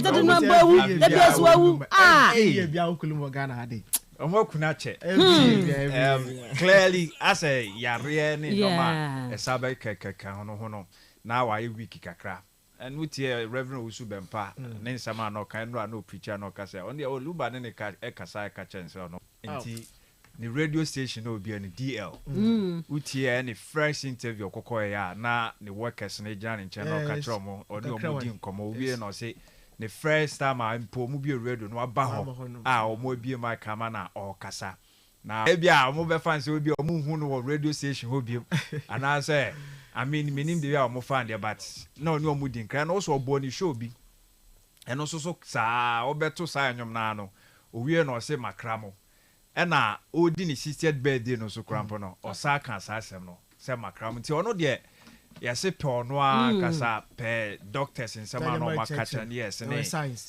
nyoma na o film no de no pass it through no nim say just a matter of time obesi bye bye to the world enti ebe yo ya de but sometimes say they be I can no Yankopon ko a yes na I prepare untimi nko bisa na no ano waka no but the question that when nyoma no na bibia ni wa me say oh so me ka pa na ma for be me preach dey bia mo ka say na yes having been ho when he was am say o dey ho eni ho no mo let me live my life in the way I am right say bo ko na ho no ma me ko eni ho so me sembe bi me sembe but to say say hwi ni ho ene sa nyoma short say the Yankopon ahihye nyoma no say wunya 200 cramp na short and this 200 mpo na be dia o so ototo nyoma yi into ko na say bonus bi wa akwaje ukọ na bibi asotwe bi so ho no ma so na ukọ no okay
Eddie Free Simeon or the no and so to me Eddie Abba. Hello, good morning, Kastle FM sports team. And the Chelsea team from England, the FA Club World Cup, and recently the ladies also won the European trophy. Hope to see the senior side. Oh, and that's some no Bukayo Saka. No be say England meme. Ya kreti one why tikiti Nations League in Pomun to me. I never crown England for meme. And how more? Or the uncle, or see maybe they will win the World Cup. I don't know. Good morning, Kastle FM sports team. I'm Big Joe from Elmina. Yesterday, the Lionesses made me feel happy for their hard comeback win over Spain. Any update from my club Chelsea? Big wishes to Magdalene, Ellen, Eunice, Louisiana, Paul, Makeda, Mabel, and Agnes for their great work. Okay, may I ask me for when Tottenham calls my home. Manchester United's future looks bleak under Ratcliffe and management because without sufficient financial backing, the team struggles to compete. Ratcliffe don't have the financial strength to manage United, but when went ahead to buy the shares, Glazer's decision to block the Qatari potential acquisition of United to compete for top 6, but they are now struggling to sign players. Okay, while better performing teams are strengthening their squad. If this trend continues, relegation looms large. The team needs significant investment and strategic signings that fit the coach's system. Instead, they've been signing players who don't fit for the past season, then blaming coaches for poor performance. I've warned that United is on the brink of collapse. Until the team is sold to a wealthy investor, United will never rise again. I fear for the club's future. Russell. And anyway, and so they are. I mean, our message on 0244 743 143. The real sports is here. Neuer's caught in no man's land. It's Marley! Kastle FM. The Sports King. Asmanu. Miss Ruby. Asmanu de Jokeris. I pick a pair. I'm calling Mama. Ankwanu ma. Oba na babo. Hey, so Ankwanu but 2 minutes. Oh, when you move to him, and how to come here? Anqua, the Ankwanu ma. Made them make crowd for real. Made them make to me via. Maybe I swan na me crow. Aha. Aswanu the great. I'm a penny. And easy. Friends are but just Asman, yeah, Miss Ruby. It's 23 minutes past 7. Yeah, come on Instagram anymore. But then a technical man I turn up on Marty as the best player. They are lying. And from Omani who she was even in the hospital. As I only about 3 games per the tournament. And I say the best player either the goalkeeper for England and I said Lucy Bronze. Yeah, Lucy Bronze is Bobo. Bronze ball boy. I saw this lady Kelly Chloe. Also, no. While starting none of the games, okay. Now I super sub. But then when the impact, you can't take that one away from her. But there one more boy, yeah, they influence the game. Lucy Bronze for England. No, before Michelle Besheni go, she scored that goal. What shows that class no game anymore. And the goalkeeper for England. Now they're quite Euro 2020. Donnarumma and then the best player until a goalkeeper until I won't deserve Yana. Must Aitana. Even in Spain, national team Campono. The best player wasn't Aitana. And they UEFA president and all right. That's my inquiry anymore. Any come on. Mama, that's an upper way. They teach you phone on Yasha. We are back on Facebook. We are back. It's a while since I joined the feed tonight. You've been a share. Now you're show no to more trend or me room on Facebook. I will search Kastle 90.3 Cape Coast. For shame, Kastle was start with Keisha and son. Much a madrin, also much a wadrin. I widen you be a better than Adrian. Now you two lady and I use as I am shown with to the wide or to be uncle Facebook. Now, Konako enjoy show no honum. Ruby, my starting fee Saturday no preseason games now or no. But games not done soon. So you both focus on some of the games now attention or which are Bibrinaya Party at 1.7 years on Commontino. Say Ebia na yanka wutim ne ho asem a oyonye ebufu anade bia big game wa yanka ho asem ko anim yanka ho asem da me no te iti na botan Ten Hag akọ wini kra yanka ho asem ko anim iti Ruby da bra so no ba ye wa hade na ye be start if your year game on Saturday no okodo wo oye Singapore ho no Liverpool ball against AC Milan. They lost by 4-2. It's a 6-goal thriller in that particular game. We ain't seen be able to na wa ba. But for me, it's a bit of coaches be bring over catch that during preseason, no, a lot of things will go into the game. No, it is not only about getting that more wins, no, because then the winning culture, no, so both team no going into the season. But we try the bottom that we shape up certain positions, up and the transitions. Now that was a bit in terms of formations, you know, and a new place. How about to integrate one now? It becomes very important. Saturday is come over hade, you know. Mekada say AC Milan for one team. Game of ball against Arsenal now. It looks as if the Master Allegri no. Now no oba no pedo tum no be beautiful phrase ba team nim. Interaction one intensity now. On shada anya bad. enke team a kebo season ye wie na mbozemba so enwa any coach is in na almost every player bia no so oginem na so rebo a ehun there was the mentality be ahye won team there game bia won fan or a competitive game a worbo so that obi anche mobotum na obeye honom against Liverpool when bu won ho abomfia wan kwa akwenye won there wakobo against a Liverpool team a currently no ebaka the aura another mfama obo for team no ho no oye very great honom into AC Milan in terms of the dominance no oye aza wotum na wokoye honom obi so motum make argument that say Liverpool team na yes you would have certain players where key among the players but about some of the players and so so these are new players I want to integrate into the team ebi a French players who line up Liverpool yes line up no hono it is about Gravenberch for instance coach no pro be different Gravenberch change him number 6 no but this time round the coach mo ko center back that means that the center back situation na yakano Liverpool they need to solve that situation because as it stands now what can you pay Barca no about the center back position no Virgil van Dijk Konate and Joe Gomez Joe Gomez is no crime he's not a mainstay when it comes to that position no Konate na so Liverpool for no Messi manyamara kwana wa my boy no contract on pod oba sign no that means that all but just 1 year no wetum na wako but aside from that the injury situation can also happen suspensions nazi into Gravenberch no we am prepared there in the course of the season no mukwa ezinumpo about me push na wakobo echi hodo. They are not thinking of buying a center back now maybe am for pre-season mu they will be forced to buy a center back now hono but actually teams now currently Liverpool one priority no is to get a striker it maybe afterwards they might go in the deal they may want to go there because once we watch there they would want to sign a center back but for the meantime about why a big silence on the situation but aside from that yebenya oya Van Dijk or Bobby Robertson Bobby Ohonom Dominic Szoboszlai Bobby Javier Elliott has been part of the team no so boy Mohamed Salah and after Florian Wirtz the first unofficial start Ozema Liverpool Ohonom and a Brent of no year Ngumuha no so any opportunity no so no to Bobby Ohonom but Ruby in terms of the dominance that by Mr. Temekeno or a team I for no year AC Milan for no and all band the Yensha goes here win the game when I wotum na way Abokona we see what for what is Liverpool so I goals now was sharing in now. It was almost about all your counter breaks, and I was in Liverpool for I was a show one.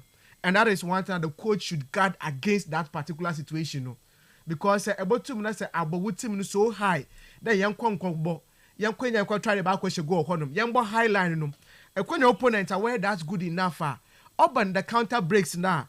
Definitely about was that show on them. I went out game you will see the kind of worker.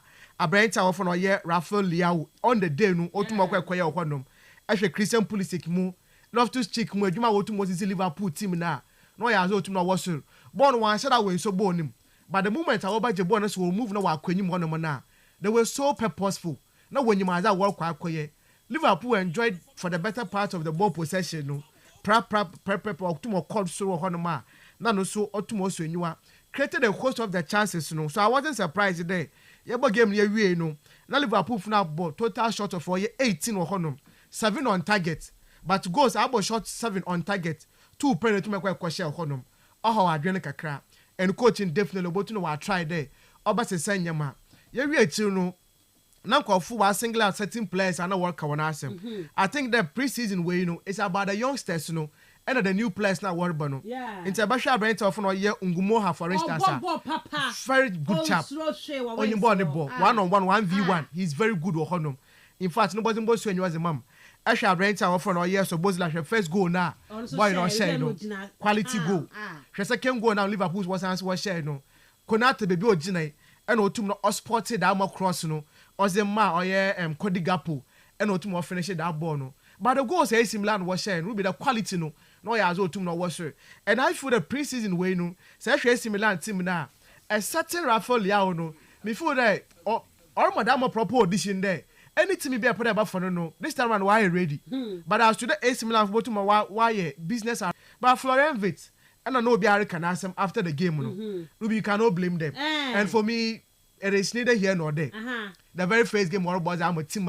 what join in fact transition from Germany to England or take time kakra then again to the position I wasn't quite boy no that is not this natural position or born as a center forward I bring to you either number 10 and also number 8 and or 2 more year another is no cut to wings are obotum na wa ye first half he was very silent in the game and wasn't one shot one so anymore.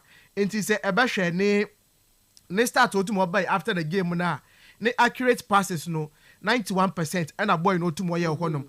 And Kofu Bakada on shada here one honum. But I share dribbles na I bet to me 1 out of the 2 are to more 50% and Otumo Koya honum. Touches in the opposition box no I bet to me only 2 pe and Ohawa drink kakra. I shall ne corners no so 1 and Otum no boy honum. In terms of ne carries no 1 and Otum more ye. But I shall do well na and one and also area do was went to na 1 year be crown honum. And when I go social media and for Brenteno, I feel that these things are normal. Urban the trolling now Kofu by yet was it here some of these players in because we feel that say it is kaka ba match be an should go try my assist to honum. But this is his first game at Brentano, or boy Ozema Liverpool honum. And see as they are moving forward no, Obesuas and then your mark on Kana or Zamon, Georgie my master Villy. Another opportunity to be demo honum. The last goal Liverpool for conceding building from the back once again no. Okonya back pass mo ko buikem and at the last goal no to more bet. So I'm sure the confidence the coach will work around some of these things whether they should guard against because of a title defense and the team be able Liverpool they will come in so strongly. It's one thing I've realized about them in there. So far the 2 games now but say Liverpool on a counter breaker I have pressure to Wando. Okay. The coach needs to work on that aspect of their game So it was a good exercise to more code honum. And you bring 11:30 Manchester United ball against West Ham United. United winning by 2-1. Ruby results in shadowing him. But for Manchester United supporters, nobody here one. Why? Because when was the last time a United ball game I back at the winning? And I didn't was start to honor now. Or the confidence or the bar or your Manchester United team And yama I noticed in the game, and I know power me put the missing home come on. I will start with the players. Ruby, the combination of Manuel Ugarte and a Kobe Menu. Yes. Solid. Papa. And I the city and coach or you win the best positions are all the players in the ball. And Kobe Menu will be over very justice to this particular boy, Ruby is actually physique and now one's in second on number 6 or be aggressive on to me the major man. And up on progressive ball now. I bet him to now wave so bone. But time and down road there box to box and young run a young combra. Yen decide the tempo of the game now. Only my corner for that the major man over here. But last season because of injuries, then again to Tim Nankas and malfunctioning now boy near shada yen game. But in the presence of Kuna and Afe Bruno Fernandes it looks as if the Manchester United team now no so the midfield shape now. Why you when you right to honum. First thing in your day, say I should be in any team will be a ball career. Last season, one way the major was more Manchester United. No, be a renewal. Into Sebastian do baby no. Now we'll push Bruno the ombre deep. Number the ball no phone call. Now so but I'm a ball carrying now. On your that's good or honum. I'm on the pressure cap a ball a budget finish him. But this time round Shakuna a more tomorrow. Okutabo ne went to me finish him. He's able to progress the ball He knows when to release the ball, when to go for short passes, when to go for long crosses As a boy no so tomorrow and wasn't about to most anywhere. In the started the game Nakasano. The very first 5 minutes had a chance now where Kreti was a man or Rasmus Hojland. Yeah. In fact, or back crossbar and the confidence is coming back. Absolutely. I'm not going to I'm seeing something positive when it comes to their midfield. Yes, that is one thing. And as soon as they are straight but sometimes they were say a concept energy now about to be using it.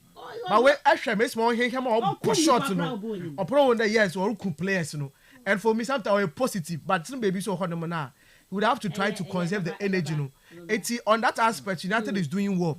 Now make sure the wing backs Patrick Dogu ya can ask somebody but make a status na can ask him and the guy when next season or no super be a central figure up on the rings on the part of Manchester United on the left hand side one now no so no be here pound honum but kakra wa kan there so or search for the final third honum na Sanasha Garnacho or very direct but you cannot compare the two players a cool defender na a cool offensive player and therefore so urban dribbling as in offensive players they will be better than all the defensive aspect but once we move our question 15 honum that means there a pro or to the team na we final finishing I want you need to improve on it. But so far, my Benton is all channel. I had done also on your bad or honum.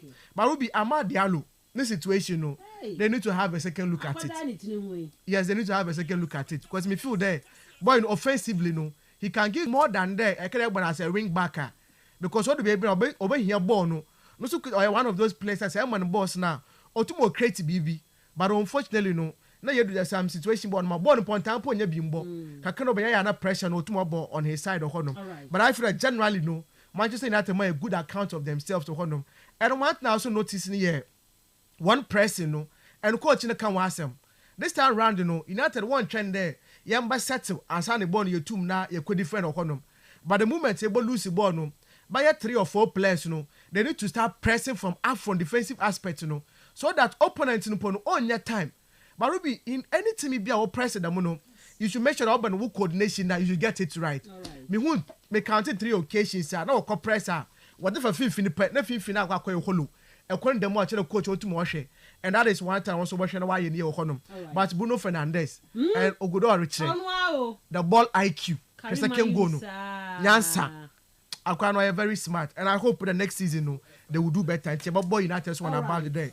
Otum no win that 2-1 win, but not forgetting West Ham finance. One year bad. Yes. Almost Medford. No people are complaining. Yes. Guido Rodriguez. No. Yes. No what me I know who you memory. I say Betis one of them is Spain for the start. You been in England. Yes. Guido Rodriguez no who memory. I mean here aggressive midfielder be one West Ham. Maybe with time. You get to adapt. But watch. So about last season. Last season. It's by this time is easy. I'm a relegation. By this time. Okay.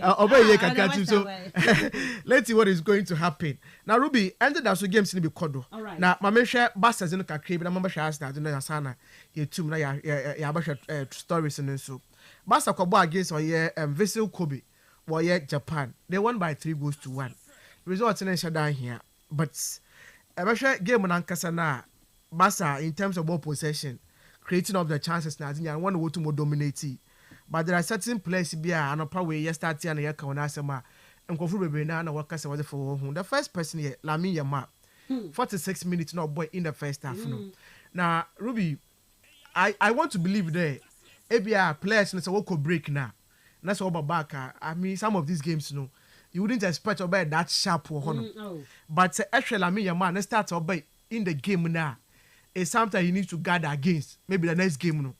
Because the moment people start to get a perception about you now, or runkoye, intended that when there was social media, no say, but I want to know trend the panel, not or Ansumani Fatty. Because they will compare, hey, now Fatty shed 10. We to my family be bella me a mass of 10 no. I shall start on or banana. Ruby now on tray or honor. My you 7 cats and possibly if go for Kakadama. Yes, I write the number of minutes or bueno. Na Lami Yama bought 87 pass accuracy or honum. It's a one the Kabaka and consider in your bad or honum. Now 45 minutes or created just one chance in the game or honum. Esher or net touches now 48 and or 2 more ye. Touches in opposition box no, it is only 3 and I bent or 2 more ye. Lami Yama one attribute to be anima brent and net dribbling skills no. In the game no against the Japanese side no. I bet an attempting 9 dribbles. 3 per and or 2 more ye. Yes. Yes,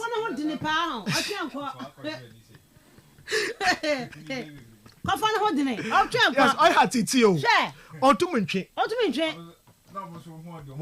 Yes. America. Very. Yeah. Our fit. Second half.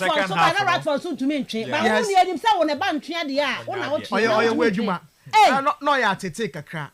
It's no so for Canasa Mohono. And I even long balls in Pono. No, not tap it. I'm a trivella. Or Bob by a Tinian Nonco.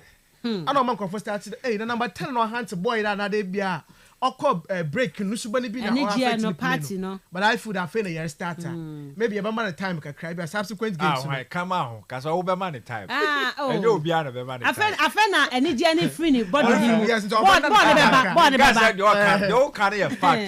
but the old kind of free him for the supporters. Auntie Obedably Momo. Lami Yama will be an statistics or the performance or different last season ever. Ballon d'Or podium no. Ye busy say one obey 2. Even if so can last 3 nights you be there. No denying him about that. And this Obamudia. A free Samre could be ano, the obey piano. Obiabesho. Obiabe can was cement or back from the black dog said walk off an iconic AJC. Number 10. Number 10. Until already pressure no be on farmer wa. And into one performance and the jersey number the club no so awbo. And a wow so be a wada nedi. And where there for me honestly you cannot blame anybody. Supporters need to blame them. Now man for expect so much over the first game because no be in the same team no Rafinha must be uncle break. But one performance one they still maintain Danny almost say you can clearly see said Danny almost now. Because on always over pre-position. Be see you fight yes also you know. All right. Marcus Rashford benya some minutes kakra boy. But Ruby time. Because and I feel there United bono Barca's difference or vast. I don't obeja me so bono United able to make so bono match. I remember because a star man. But Barca for it's about the passes and movement. Ejebono se be ginger that chara anya careful about enye bimbo. Because obi ojebo reach behind Barca no or the ball near BB. That is one thing about them.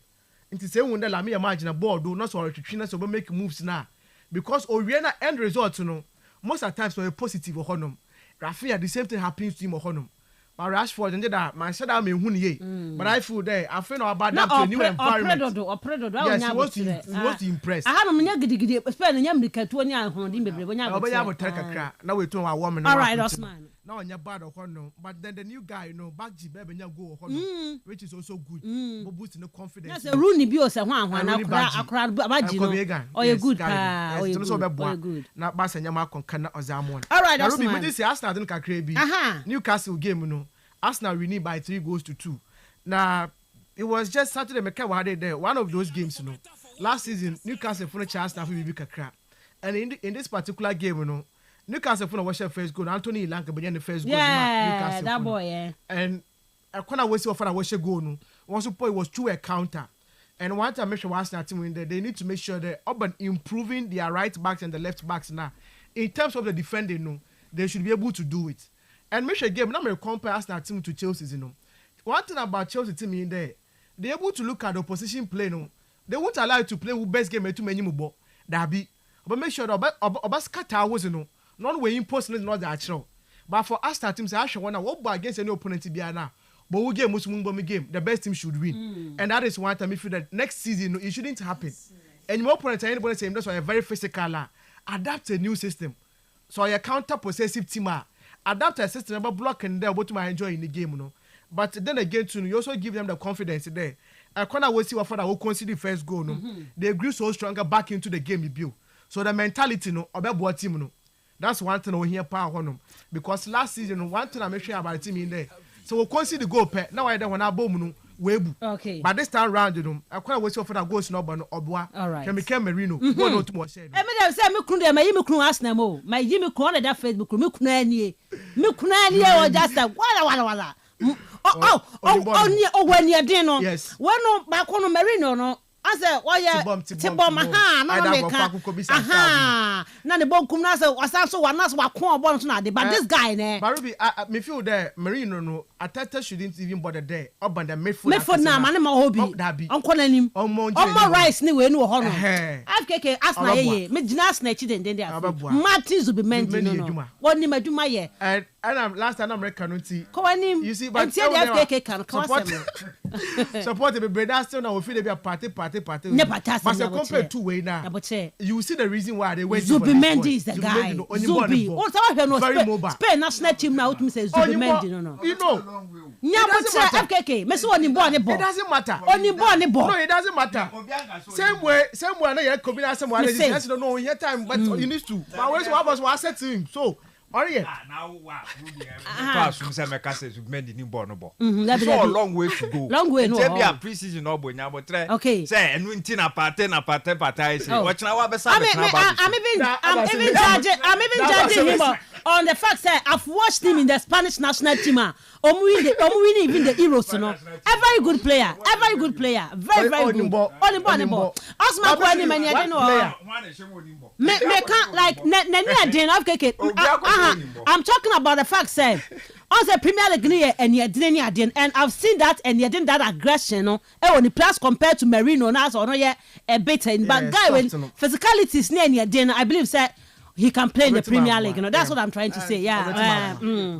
Yeah. But Ruby, what's on your automatic? You call Max Dorman. I don't know why. 15 years age. That boy. Yeah. The last time I catch you, that boy with Chelsea, Arsenal for your copy. Madueke no Chelsea kada Arsenal for nka one first kaka craving cowboy we hu na ka one fan baje Madueke and as Africa here one pack when you want to baby I want the hwe ball ni bia no ball ye boy ye wie no na it's not about Zubimendi it's not about Bukayo Saka it's not about any person but Max Dorman edwuma did obe from the second half no after 15 years of age ne confidence me small so ball him ne dribbles I can't also push players. In fact, the winning goal now by no penalty no boy we no cause a penalty no, and that is about the leveler. Obiarika boy in Nasem. Okay. And people are saying that and can next season no, I think you're bold enough. Now go introduce boy way what the right wing one. Now compare position ma Saka. Okay. Before the Obenya with time. But we see sometimes you know say 15 years of age though. But so botu ma moda ma ball na mpanyifo to mo for more na what should you do man chance na me yama time oba no saka be kana ko ya from but one man chance what has he done we prove of honor and I feel the boy we know say injuries are mbane part it's me that one bar the hard end of the Arsenal Academy one mu no they are doing something good all right and permit Saka and we more honor ma so far but so far say actually scale here along actually scale actually Itani Waneri. Then Max Dorman Sababa can it means something is happening over there. Which I want Abado. All right, that's it will be ambassador for Abado. Okay, you baba transfers. Neso kakrana afia baba share and also say. Mami read your messages. Ni be friend for. Now I am queer. Ni miss 48 minutes past 7. We have about 15 minutes in count now for Yamra local storage. Neso. I'll say good morning, Miss Shobi. I am very sad this morning. It is very sad that all the music legends we have here in Ghana are all going. My name is Kwame Pounds. And the way Eddie Abano pay. Good morning, Miss Ruby. I'm Majid Michael. I can't listen to you live from Enclair inside Watchingme. Greetings to you and your crew for such interesting sports. Miss Ruby, congratulations to the Super Falcons of Nigeria for lifting up the nation women's league. Okay. Well, yeah, African Cup of Nations, yes, okay. And cause the Moroccans are saying that they are not Africans. I'm very proud of the Nigerian team. And it was very sad news on Saturday about Daddy Lumba. Daddy Lumba is dead. May he so rest in perfect peace. Thank you. Yet I say, Majid, Michael. I say, good morning, Miss Ruby Adams. I greet you and your crew for amazing work. Miss Ruby, I am happy that Ruben Amorim wants to welcome and give Alejandro Garnacho a second chance, especially right now. We are talking about one of the most explosive young talents in world football. He's only 20. Watching Anwabia Sosano, still maturing and has already delivered on the highest stage for United. You don't give that kind of player away to rival because of fallout or emotional heat. Hey, what an emotional heat, you know? Only coach me na atio omuntema na coach na too emotional. Okay, you fix it and move forward. And there was a time players got 3 warnings before even thinking about the exit door. Selling him now would be footballing suicide. Okay, anointed the free appeals and a Garnacho who comprehension what Trabas and answers will be papa. I say good morning, the number 1 sports crew in Western and Central region. Please, between Mbappe, Lamine Yamal and Kopama, who do you think will be the best number 10 this coming season? Hey, KK from Takrady, and update me from the camp of Manchester United, and my condolence to the legendary Dad Lumba's family. Please, can you play me this song, Adakatia? This is Osman Bano, the other Katianos of Chuma Hosaka. No expectations, no disappointment. So leave Lamine Yamal alone. Kobe Dimples, and I can't say the same way. Amaya no pay no. Barcelona all the way. All right, Osman. Yeah, Miss Ruby. I'm quite a crowd transfers anyway. Not Yamra. All right, Miss Ruby. Transfers, my starting for Ghana Hadina. You're room Accra Lions, and Accra Lions, and then you can't Hadid. So I share. The business idea was to run a club, and it's all about this. Is an Ghana had it. Let's say a player. na epretum na enya better move na say ekwa oya Lions na ekwa hono ma wotum abo ma because of the owners of the club no when they are there to do that talent oya hunting no. Now Ruby Accra Lions one right back what fan oya Felix Amofa abeta no for the past weeks Ghana had in we shana erun hun oya za ne say koye Bayern Munich hono mo na for the past 4 weeks boy in a room hono ma all your trials today some boys in bonus when Bayern funu obotum na wa signing na onye team na kwa yedwuma na good thing there information you picking that Brenton nkonko Bayern for one senior team no but Bayern B reserve side no and one opera was starting no with now so two more bonus so impressed na say was sign permanently obo hono so ya now we push oye Felix Amofa was now boy senior team no akwa bonta Accra Lions we go that one boys in bono team na also nyo hono na Ruby mamunre mo ye Newcastle hono and the game I wo against oye Arsenal ye boy ye wie you know na oyaza and they coach our friend oye Eddie Howe will be saying about oye Alexander Isak ne availability and also that there is no chance that Brent no will be part of the tour. There is no chance. That means there coach no simple was that to me there boy you know onyas onye no be adwuma bio enti once a 100 transfer request now world cup pre-season na boy need to man join the team no that means the on kind of plans so want to know ne move to Liverpool no another move another exit from Newcastle no it is eminent boy you know on coach na kaso no pro in be adwuma bio a we close that modern zam Alexander Isak so one man a clue the boy you know he's going to move and then a report here picking there Liverpool for no and no assistance now no where the only club another where the only club in Europe where you went to when your boy needs him come on. Information you're picking the Al Hilal from Saudi Arabia was a $600,000 a week salary no and I was a cut to boy in him but boy in the only club opera born with Liverpool for no and assistance now is a Saudi for no one trend and he wants to join Liverpool for no into our catch any agents no any entourage there so on your Liverpool for now they shouldn't talk to any other club bill. And that is the beautiful thing at Liverpool for an way. Also, one also what's about Alexander Isak. Now, say Liverpool for bottom now that particular deal now. Then that means you know what 20 players in be. Now when you see can work a kaboom. Now what call Newcastle for 150 million pounds now without to boy no. We two now we quick to second mukasana or honum. Now Rupi, then that and you are Bruno and a brand tower for Luis Diaz. Now Yakawade there. Boy now catch Liverpool that he wants to move on and then go. Now ended that Bayern Munich for no or as I way to now agree with Liverpool for no or with 75 million euros no and I way to now agree a deal with Luis Diaz or Honoma in the 4 years plus 1 year contract no and I was my boy no Honoma na a brand no over to no move on now wa contender no power obeko pay more Bavaria honum na wakwa ne medicals na ozama Bayern Munich honum to 75 million euros no and a waba on this particular dealer Liverpool for so try one best today obotum na obenya players ni bi na wazi hwanu so wenye second na wakwa akoto Alexander Isak na ye we man na Abraham from Luis Diaz ne salary of Bayern Munich no so wetum na waba out na me should be our Liverpool no na Brighton less than 60,000 pounds a week.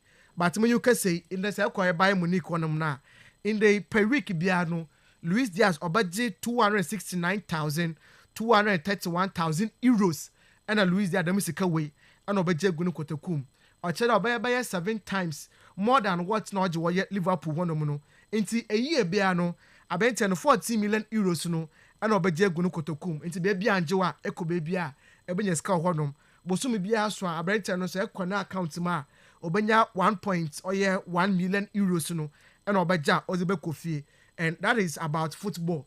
It's all about the money.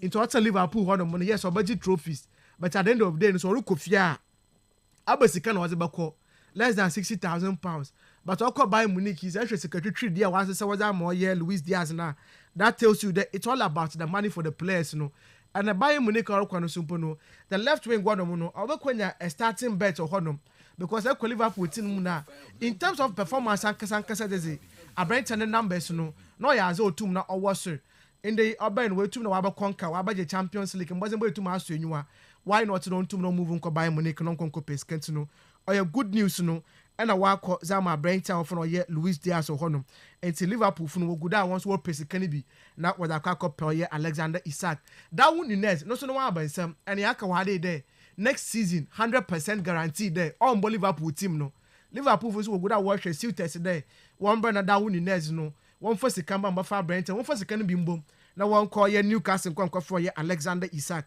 no so yaza ofi wonom na oreba na Ruby mami fi Liverpool honum na yankɔ ɔyɛ Chelsea yenzu won common kakra na ɛyare bia meka da masemi de menyima ɛkɔ na Chelsea wosi wɔfɔdɔ a wo convince other clubs wo tum na wo sign one players honum say better the play bi Chelsea na so remover sika was from this same place if they play for other clubs onya say that mo sika no was bottle those players no so you can play be a surplus to requirement then obi a what team no mu no ɔrenya bimbo team no ho for so when you can say for the last by 6 months no John Felix was Chelsea hono no oyaza Brent way na ball no ponya bimbo na Chelsea for anka so open kono me robotu no outflow the player na mo wako John Felix na asem dey another day will come and talk about him but you better that Brent no nye former club Benfica for in come akọ ekyirima na akọ sign hono with some level of sika bia na Chelsea for anka opada waji sika no hono yenkọ nkwate anasef na bero da ama particular deal nim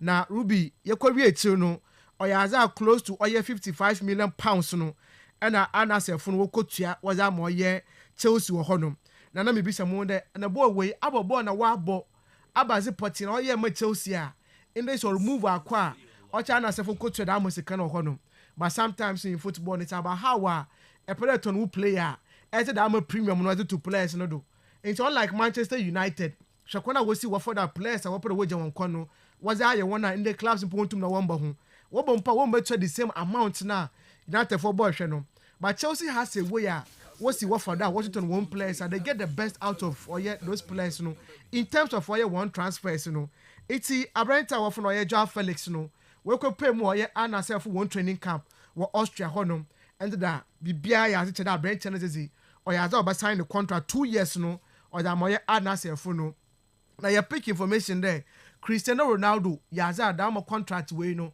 hu bo no mo convince Abranta we there omba no mamba join oye anase team no na wontum na wonbo sikane je okọ hono na obanya bi ho pa no but the question is there at the age of 25 years no Abranta we ne career no is it stagnated another team na or drop in terms of ne appreciation na ke expect there yebo hu Abranta for Joao Felix na sometimes football and some no dem na your team na o continue Joao Felix Chelsea for no oyaza we team na what na Abranta no was na moye anasera next season Saudi Pro League no obekosa aka no hono na Chelsea wana bio no Mike Pendes or your goalkeeper in the Chelsea for na Conde Strasbourg no onkonko bolo no hono and that is one thing very clear there when would Abranta so atina hodom na onye binda enti onko baby a obotum na we konya oye da ama game time no na we improve the game no either he comes back there or be compete honum and now so there maybe later that be no sanyama nkoye ya obotum na wato na Abranta no we tum na wenyeska the next player by Oye Kendry Pace at the last time you can ask him wahade no so Chelsea bohwe da obenya Oye Esuta na was amoye Abranta no hono na Ruby yenko enanyim kakra yabakai Lucas Paqueta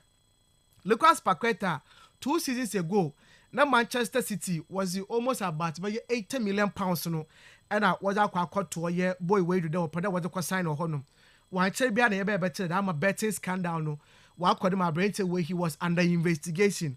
But information they are picking after the FN way investigations no nyina no Abranta we no ho so ntinde obanya ni says it wako official confirmation ababa mayeba wonde Lucas Paqueta no in the dama charges na was born no and they no ho so botu no be konanyim in the was West Ham United they are willing there any team biara or an offer in the region of 30 million pounds was baba no oyaza Abranta we botu no be jana ma obekọ ho no just 2 years ago 80 million pounds in the almost about 50 million pounds drop no and a what for your boy we no do and that is about how our speculations and the after charges what to all players no one career me you can say this is what is happening now the question probably be saying there say Roma England in terms of the top 6 teams no aba team na now no be willing there oba sign na bring akwa question in midfield num na wa kwa compete honum and that is one thing the one thing what's the team be already bia no say as a 30 million pounds no say as a bar obetum na wahwe na we jam Abranta we tum na wa konanyim ti no so ya ekora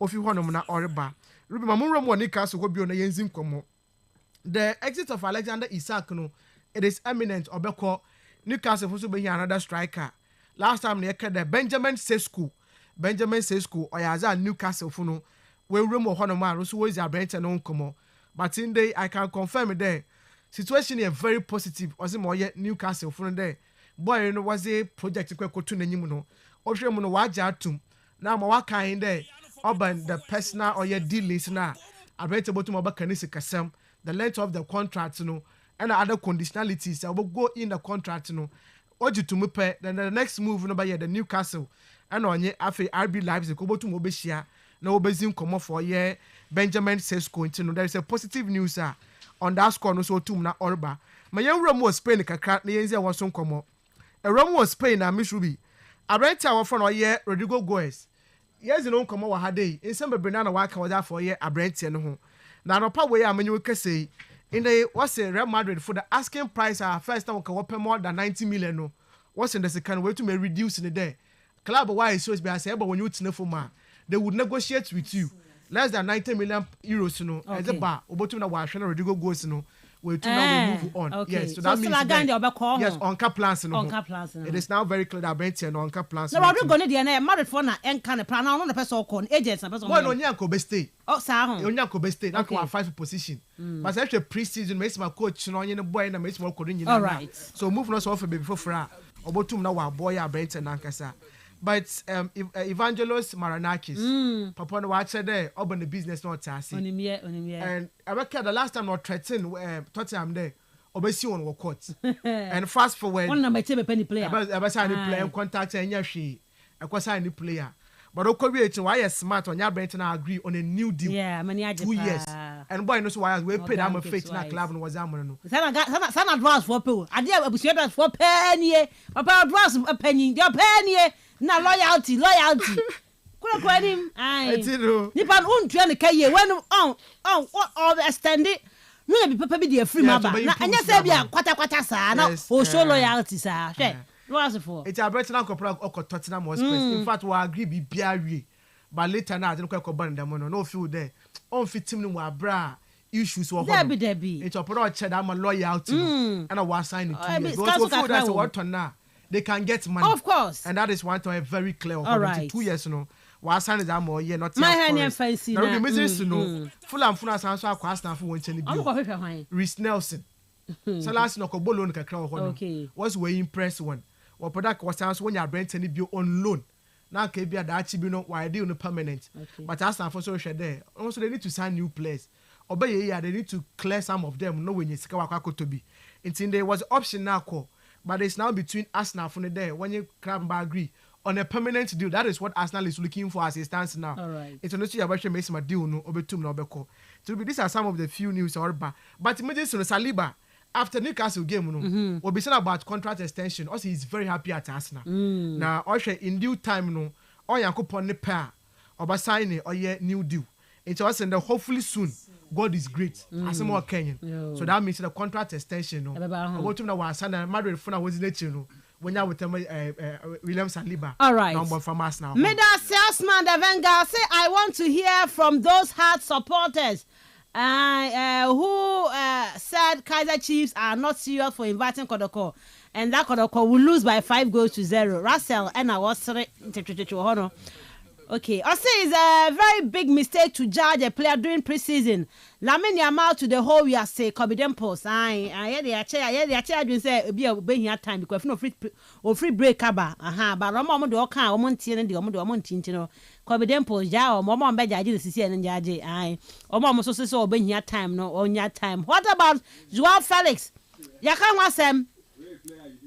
Felix, I say free break na and to be able free break na ba me I believe so free break na bentino. Yenya bo check akra obi so say efe no yenim dadantino. Yen hwe ne sa entino wanya de emo na chi entino Cobiden post. Fa ne sa na fa ko anim. Also what about Ter Stegen? Ya ka Ter Stegen there. Wakwa surgery intino ene basafo on mamo.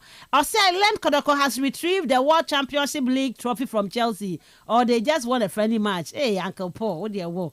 Why so much noise? Uncle Paul, we are quite in a camp on so Konya Day. This is out of form. AC Milan team win against Liverpool is no case.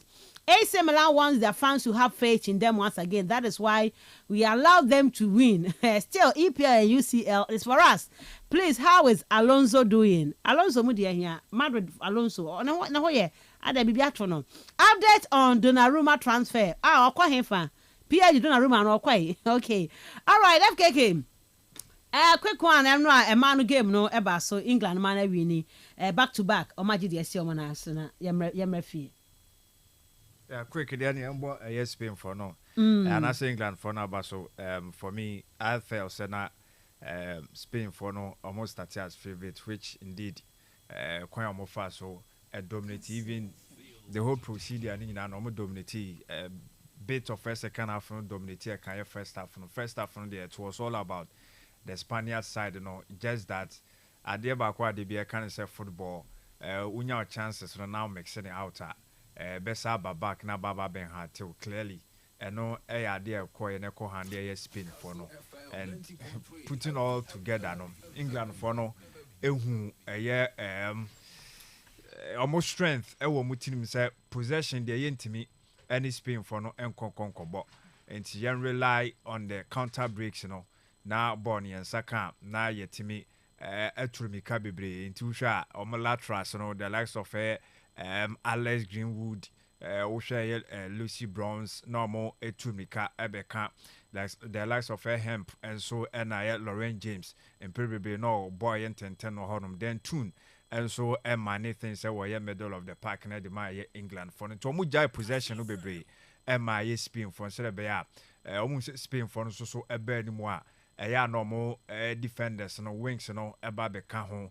Belly, so and come on, Omunano, journey attacking to much better, no more pounds on that. I feel say per Spain what they did, the chances that they created. Nan call say come on shot them no more, but this is football. So when your chances no na I would dominate Bibre. That's a went to me and shot. It doesn't matter. At the end of the day, the obey and you may ye now if you obey to me. I'm managing a way out. No free from even from a losing position. No better and that's what me win ya. The England for no yana so metimiatica because Spain for no and found all those chances now. No more no more critically no.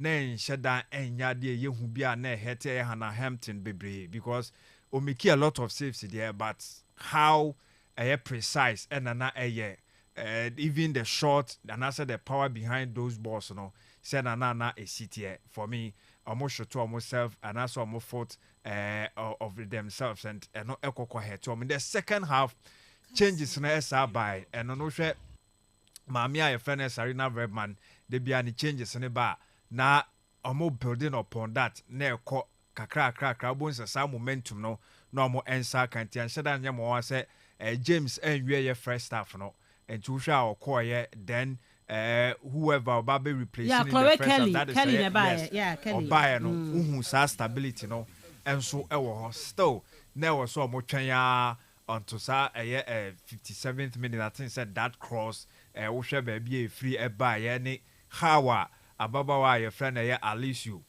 Alicia Russo sprinty now also spend it kakra just some seconds our dignity a boom no who say goalkeeper for Spain call who say no more build the attack and the attack no more air corner and no more lose our possession and as our bono and so a buy anti no nya and cover and could take any position ye into the moment sa a fine cross no and so acquire and then the no rules will be here and say or best suspend kakra we have now for dignity boss that technique behind the ball and baby are no person to the last corner of the push and or the two I mean or the England for then England for now for some more confidence after agro a horn no game a bell mu kakra almost timi dominate kakra to the last part of the second half no almost stretchy game no kwa extra na hu sa tie legs no kakra enso ewom yet na Spain for na tra almost try na England for na reply and kakra no say sa agima no ne energy no ewo soro now of fighting for all balls or ko anymore no be chiri now boy with the numbers then I could do a shootout and then shootout there they be an can so England for now team say really almost rehearse for it and almost prepare throughout the competition no so could do a final there be BI county detail BI hu ehia and a combine now say on be here goalkeeper Hampton ama so the best goalkeeper in England for now. Yes. Chelsea goalkeeper no. I didn't miss out for winning penalties in the book. It's something they need to learn. I don't understand though because keepers but then the penalty kicks na kesen there's so much to be desired. I turn upon Marina Cardente. Her penalties be on Bob. Senior girls the same. IFKK. Yes. I was Spain for us to say game no tattoo on say free home. I'm say final call me person be show no magic. But England fui the last time come we na shootout. And omo dey ye. Nti aso omo na ba yes. But this time around as omo get a rate of omo possessive football na kakra. And omo focus on the team strength, individual brilliances yen defend ye. Now if on the count cause or not take all the balls. Yeah. Even UEFA for now omo ma omo di go akwan for obi so be wini. Of course. Lady not take it. 3 goals, 3 assists. Yes. And no ball me the entire coach in the free. And no better. Obi say wa hunu sunti. Yeah, in from around 75 minutes into no on deserve to be the player of the tournament. After you the film and again I don't understand and you are sometimes I'm on your serious. Some are man and then be some Lauren James for instance. Every game I can tell you on your face not the ball what's starting. That man or influence who say on one day the energy no was so bad who say you have faith there. You don't I mean you don't have any business or be buying a final game Spain for no dominate or more running at you. In fact, or more dominate all the departments. Right. So that's what you do as a coach. Or show team no more strength. Then now what me map perhaps a strategy, Now what me at the call for the ultimate. The ultimate is on bell left here trophy and on magic that feels a sweet revenge and a paper and what cup I'm where my boy is Claudia Pina. Yako what cup no man could be so man be. But for Putayas and Yimudia, I tell them they've already won the World Cup. Into anyway, a hard reindeer, but one muna where the more who to say I can be on person betty. All right, dear found enough for yam refie. You better come or a yellow cast stories no more. The real sports is here. Noyes caught in no man's land. It's Marley! Kastle FM. The Sports King.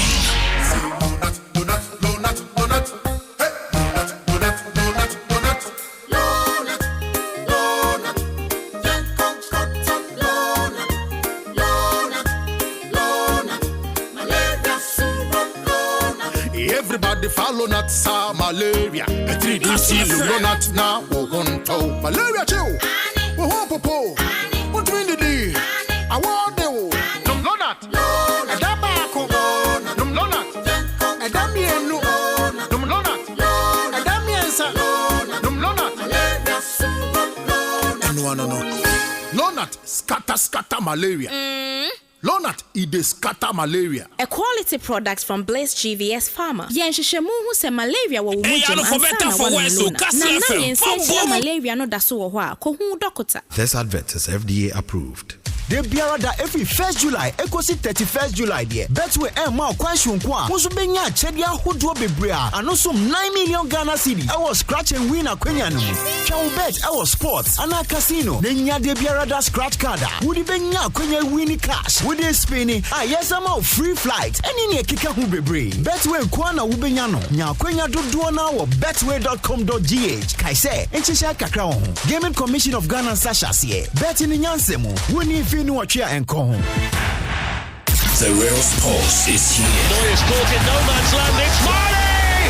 Kastle FM. The Sports King. All right, right, Kastle 90.3 FM, Sini Robert Mensah Sports, near the someone, Yamafia, Medin Como, for 16 minutes past 8. And then Kunani was a good morning, Mr. B. Do you know that the Toyota Cup is more expensive than the Club World Cup? Babasule. Yeah, I'm facing one man. Osman, the young comedy about Gucci, and pay for saying that. As a United fan, it's so sad to see the team struggle in signing their target. Almost books, no more. Also, balance some books. No, mind you for no. I say it feels like the Glazers and Radcliffe aren't working in the best interest of Man United. From a source, Tesco prefers United to Newcastle, but United haven't submitted a bid. It's the board that determines which player to sign. Imagine the Qatari or the rich investors. Hey, rich if we Russell's. Man, you move. Okay. Good morning, please. Dedicate this morning's program to the legendary Daddy Lumba. I say gaff and anyway Eddie Abba. I bobo yumna kakra and Tianko anymore. I say trophy Papa Bay as a Khalifa. And now Obusasa same way. Hey, sister Kosia, hey, what's say Barcelona for one semwa. Just a friendly match with the Japanese team, and you are squeezing them as if we have lost a World Cup. Mind you, your Chelsea is not even in the class of Barca. Uncle Paul, that's why. Yeah, that's any class. No, yes, radiant face one man. Yeah, but didn't call local stories anymore. Yes, I said the Black Queens of Ghana come. Black Queens got a bronze medal. And now no pay and no mobile PMU air or the international airport war. Temna 3 no mube see any be pictures no girls na ba I just someone tad ye mom today as my correlations to the Wafcon any go on to say my ba I just any a ministry ni be announcement say munshi oma anopapa ye nti any Ghana Supporters Union for omukopie mu ase amokoy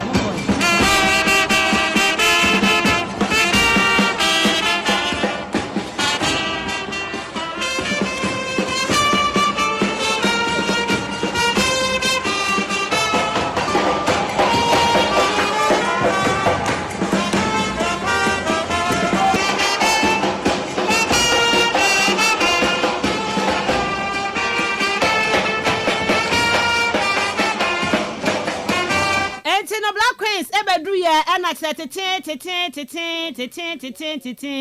Omukoshi Amopa, and then you fed your girl 20 Black Queens, Ababedu Ghana, Yanko Toyota Cup, Nimway. Kumasia Sante Koroko, Echo against Kaiser Chiefs or South Africa, women that no. Mina Queen game no affair, but one thing I make one assembly town in terms of Sir Brandon, no assembly, ultimate difference. Me cano cray.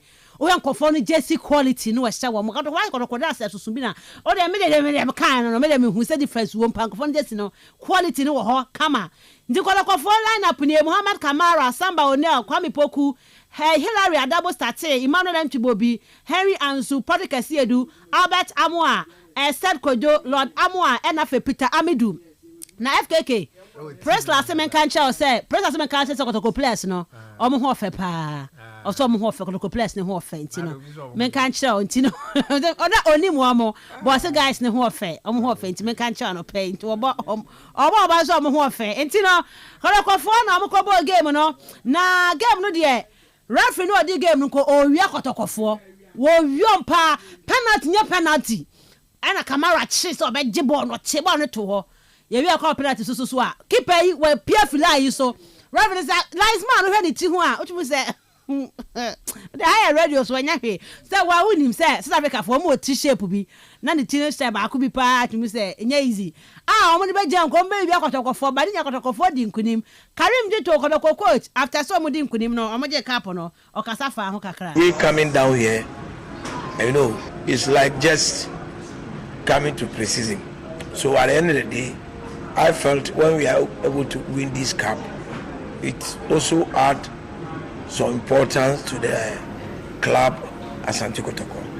So seriously, we plan towards that at least we should be able to do what? To win. Any asma Karim did to some planet say omutumi di nkunimu abetuma page team na ko baabi mo bia hu kotoko team no South Africa team mu ye omuni mo dada de but also mo ko chambi bi so kakra eno na mo koye ne balu team penalties on bobo say ni so na hagio also Messi Ronaldo kro mo say penalties and yen koye ni Messi Ronaldo even Pele when he was to have his thousands goal penalties he was shaky. You understand me? Now, penalty goes, there's a technique of playing penalty. You understand? There's a technique of playing penalty. But when the legs are weak, so sometimes it's a problem. Now, the goalkeeper, remember, is part of the 11.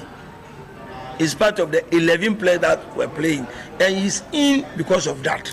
Eri Sama Karim Dito editu dwa no so no yade atudwa wo dwumade no so dia ma yatie for yankwa kakra bi won sem ni mu Golden Arms arm wrestlers no kopie mu Abuja kwakoye the African Championship no yawie with 50 medals 21 gold 20 silver 9 bronze and penny and pa Ghana guys no ayaduma yebo arm wrestlers no abaso yankwa Star Times akache Elikondo ye PRO the Star Times or say Ghana Premier League na Ghana ha clubs no one more the money day for air broadcasters to air broadcast our games or sim rebi by omo say and come kwa photo shoot na FKK o ye be born no a ye mo bia hu say player we nie okoya omo ka chwo say Jesse no person mo share di koye photo shoot no omo kwa kosi omo kosi ye ncheye omo kwa koye mu enuro ni ayi hwan ni ade wo mu omo de kwa wo de ono anka na asem tie. From the experience I have had over the years, I would think we are not. They're not ready. Yes, because let me give you a scenario. For instance, when we started with the broadcasting of the Ghana Premier League, there were times that we wanted to do a good production on TV where we will have every lineup, we'll have pictures of every individual player. So we don't just want to put emojis or frames and put names under it. We want to put a picture and put a name beneath it so that when someone is sitting at home and is watching the game and is seeing the lineup being displayed on the screen, he can identify name with image. So I see, okay, now I know the face behind it. I see Christian's image. Oh, so this guy is the one called Christian. So once that is displayed on the screen, now you're watching a game, you can quickly identify the players on the field because you're seeing their image. So we wanted to do a photo shoot across the country, but there was a challenge. It was a stumbling block in that process because you can't have access to all of these teams. But the clubs incorporate? It's a whole lot. There are times you go to some teams and they'll tell you, we cannot take photo shoots in this particular jersey because this jersey, you're going to use it for the next game. And the jersey has just been washed by the laundry and is out there for fortification. What is fortification? Osman, what is question 1? FKK, what is fortification? Answer 10 points, 10 marks. And come what they are to da. Young name already the Christian Mensah, Ebano Air Brandon, who are FIFA agents. I was here in Ghana, no club, and Ebano Brandon. What do Hono Kodokone has in La Lai or see Oko Adalix be on outside Ghana. Even Division 1 for Crab Brandon, better than the Premier League in the clubs in Brandon. No club in Ghana has a brand. Even the big ones, they don't have it. If they do have it, we'll see it through their sponsorship deals. They don't have that marketing commanding brand. They don't have it. Trust me. How many times have you seen Hearts of Oak or Kotoko displaying their prolific players on their website? How many times have you seen? Somebody should tell me if you've ever Kotoko TV where interviews of the players are being granted. Okay, Intera Christian Mensah no cheche mu say Brandon no ye nu honom kra ye nu ho ye fa ho ni si wonom ana fe yemra na ye meto aso e won sempo from na ye medi nkomo no na me no ka say Dreams are confirmed with Fred Dorman as their new head coach for air coming next season no. Now Bright J is back, Adriana Stars was back. Permanent deal I nay medicals obey this weeki Ediama Adriana Stars. Kola former midfielder Mudasiru Salifu Abejon ES Steve and also I am Koma to me atodra and command their doors by to anafe Yamra Emma have the conversation no Betway scratch and win promo no betway.com.gh ko bet on sports and casino games ne so benya kwanya nyesika 9 million cedis ya cheche ranging from air cash, free Spain, free flight. Now to me any sikani be to me depend ko bet wo betway ho na daily scratch card je wo de ubebie mu netika do so po wo papa ya cheche e wo Betway. This is exclusive to Betway. Terms and conditions apply. Betway for say get way more. Make I say no koto fuel, you the right amount now amount. Cool, the quality of the fuel no form. And I feel experience bad customer service. A report from the National Petroleum Authority for 0302 550 380 0302 550 380 ofra omo baje so kaisa wo 48 hours sell by report nti fu ho problem bi abe encounter no just report it to the National Petroleum Authority for na fe omo enye wo so all right yamra yemedi nkomo e wo hanum say and one thing that FKK me ba ho kodoko game na also observed no atade na omo hye the Kings friends saying club no omo hye no me nim de I say in terms of brand no ka branding ho asem FKK we all know so pem so they're great but kodoko nankasa no as a whole no as I say opem so dey no ebe bata ho na like and I must be out to the make can I say opem so honum of course or the king no but how to sell the team no is himself for now omundu that standard unless somebody opem so dey no di animu to raise the name no and I feel say I believe say the club on its own no should be able to sell itself beyond minimum there minimum okay ko dey enko ye and sem dey doors ye nkomo yeah Kings Club on him pon team nti needing the enko say ka do stage bi abaka say I did no na ba na and abeboa wo mo na ye kama and so club na the can see the can say should be self finance of course and no the a banker because football club bia no me sure say one thing ya date football club na bi no and so enye kwa say elali ebe sorry the likes of the South African clubs here come ho asemi Kaizer Chiefs enye bia say omo de pa no mo pa mo ho say afibia true omo sponsor one of their sponsors Toyota South Africa be frɛ club biaba so mo konkobo pre-season competition trophies to the kotoko boy no omo den omo be yi omo players omo assign omo adi sanso omo pre-season omo game omo bon omo ma supporters na buy no aba be hu team no kwan ya wo so omo fa so ba to ticket number be support omo na omo so emfa nko omo anim then so sa kwan na so omo fa eso aka bibi akire ye won sponsorship omo so potentially omo so ebi omo so be person omo dis ka be share ye club nim enti de di kan football team no enye se wo sorry ya no wate se wo de afibia obesake o sake 11 no akofa 15 aba na wa sake 10 no akofa 20 aba o sake 22 no akofa 30 aba enye no nko akeke I mean it should be a way or say osusu timi ton players ni bi enti wo ka wo sake bi no anye bia na mu 4 bi de sa wo sake 5 emu 3 bi de also unya returns also unya sika free omo so na bia 2 bi bia due to bia contract extension on negotiations no bia nkoyie a run it out or person ko bi onom so a mutually termination beba depending on nyoma ebekomu bia attitude nyoma bia Justice Blay just to mention his name na me find example the ACA club no be fee sample bia akane 1 year and 2 years bi but the oya ne yejana enkate bone ba ko ene kwose dodo na no nti wo de enyini film na wonko eno no sa situations no but that say afi bia no mo yi bia film na dodo na no mo ko free in fact most of them no mo nyina akọ players be say 8 asesen ya eti so mo akọ emu de hen na ati so kotoko aton mo na no ya Deban FC Frederick Kasari akosane de amamo akọji ni sika 2 years oko free e de agunu botomeko sanso na dodo na omukọ na no Isaac Mintamo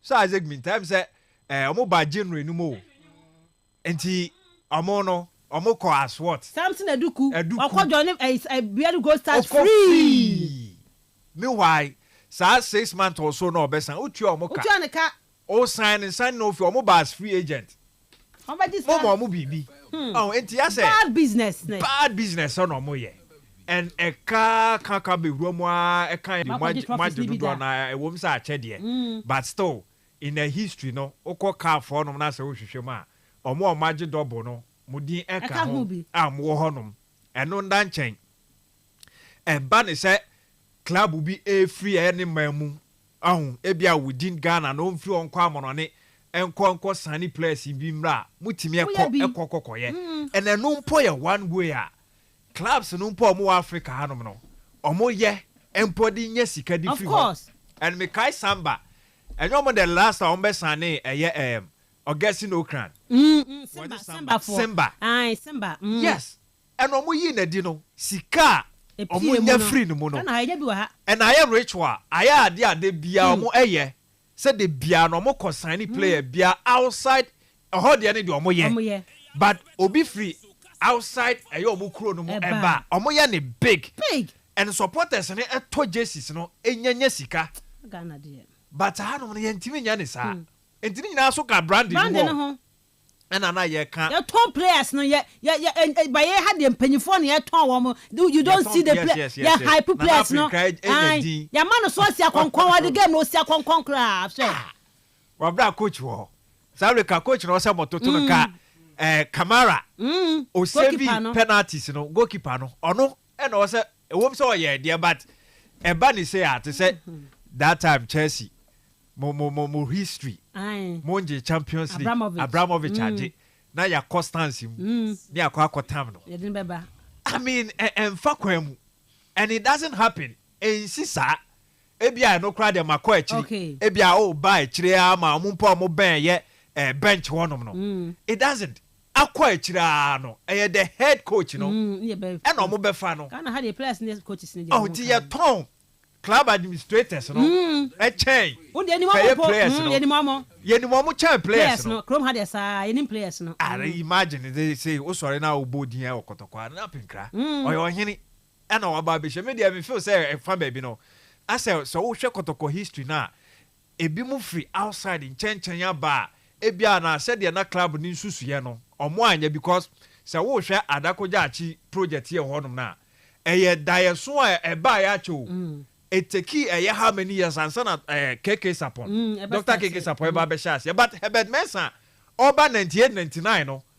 sa asase ne da ho no mom na promises so be she bibia se wanye emene Sylvester Asare mo no nana Ampene Dr. Ampene sa old soldier no no so be pass you through no so be interim kakra omo nyina no baba be koe but omo ntimi amfa asokro ambo form anye bibia take Dr. KK Sapon and son of Bernard Dr. KK Sapon cry chance ya oye no how many years ye and that so one me see there enti u beka se no so ono a ehwe ni fie ho na se we yi obi ama na ba be di club na ni maya na apekra ba nye ni 3rd year se ni e na okọ right I am saying 4th yeah 4th and 3rd about 3rd yeah 3rd no because na ponsa call no I am seeing ba am ya do beka se ampa se mpo so opinso no obi efri na ho aba na se obesua football na aye na so person di team ni share nsa me hu se no na loud double but onu quite me nye e wo se omuma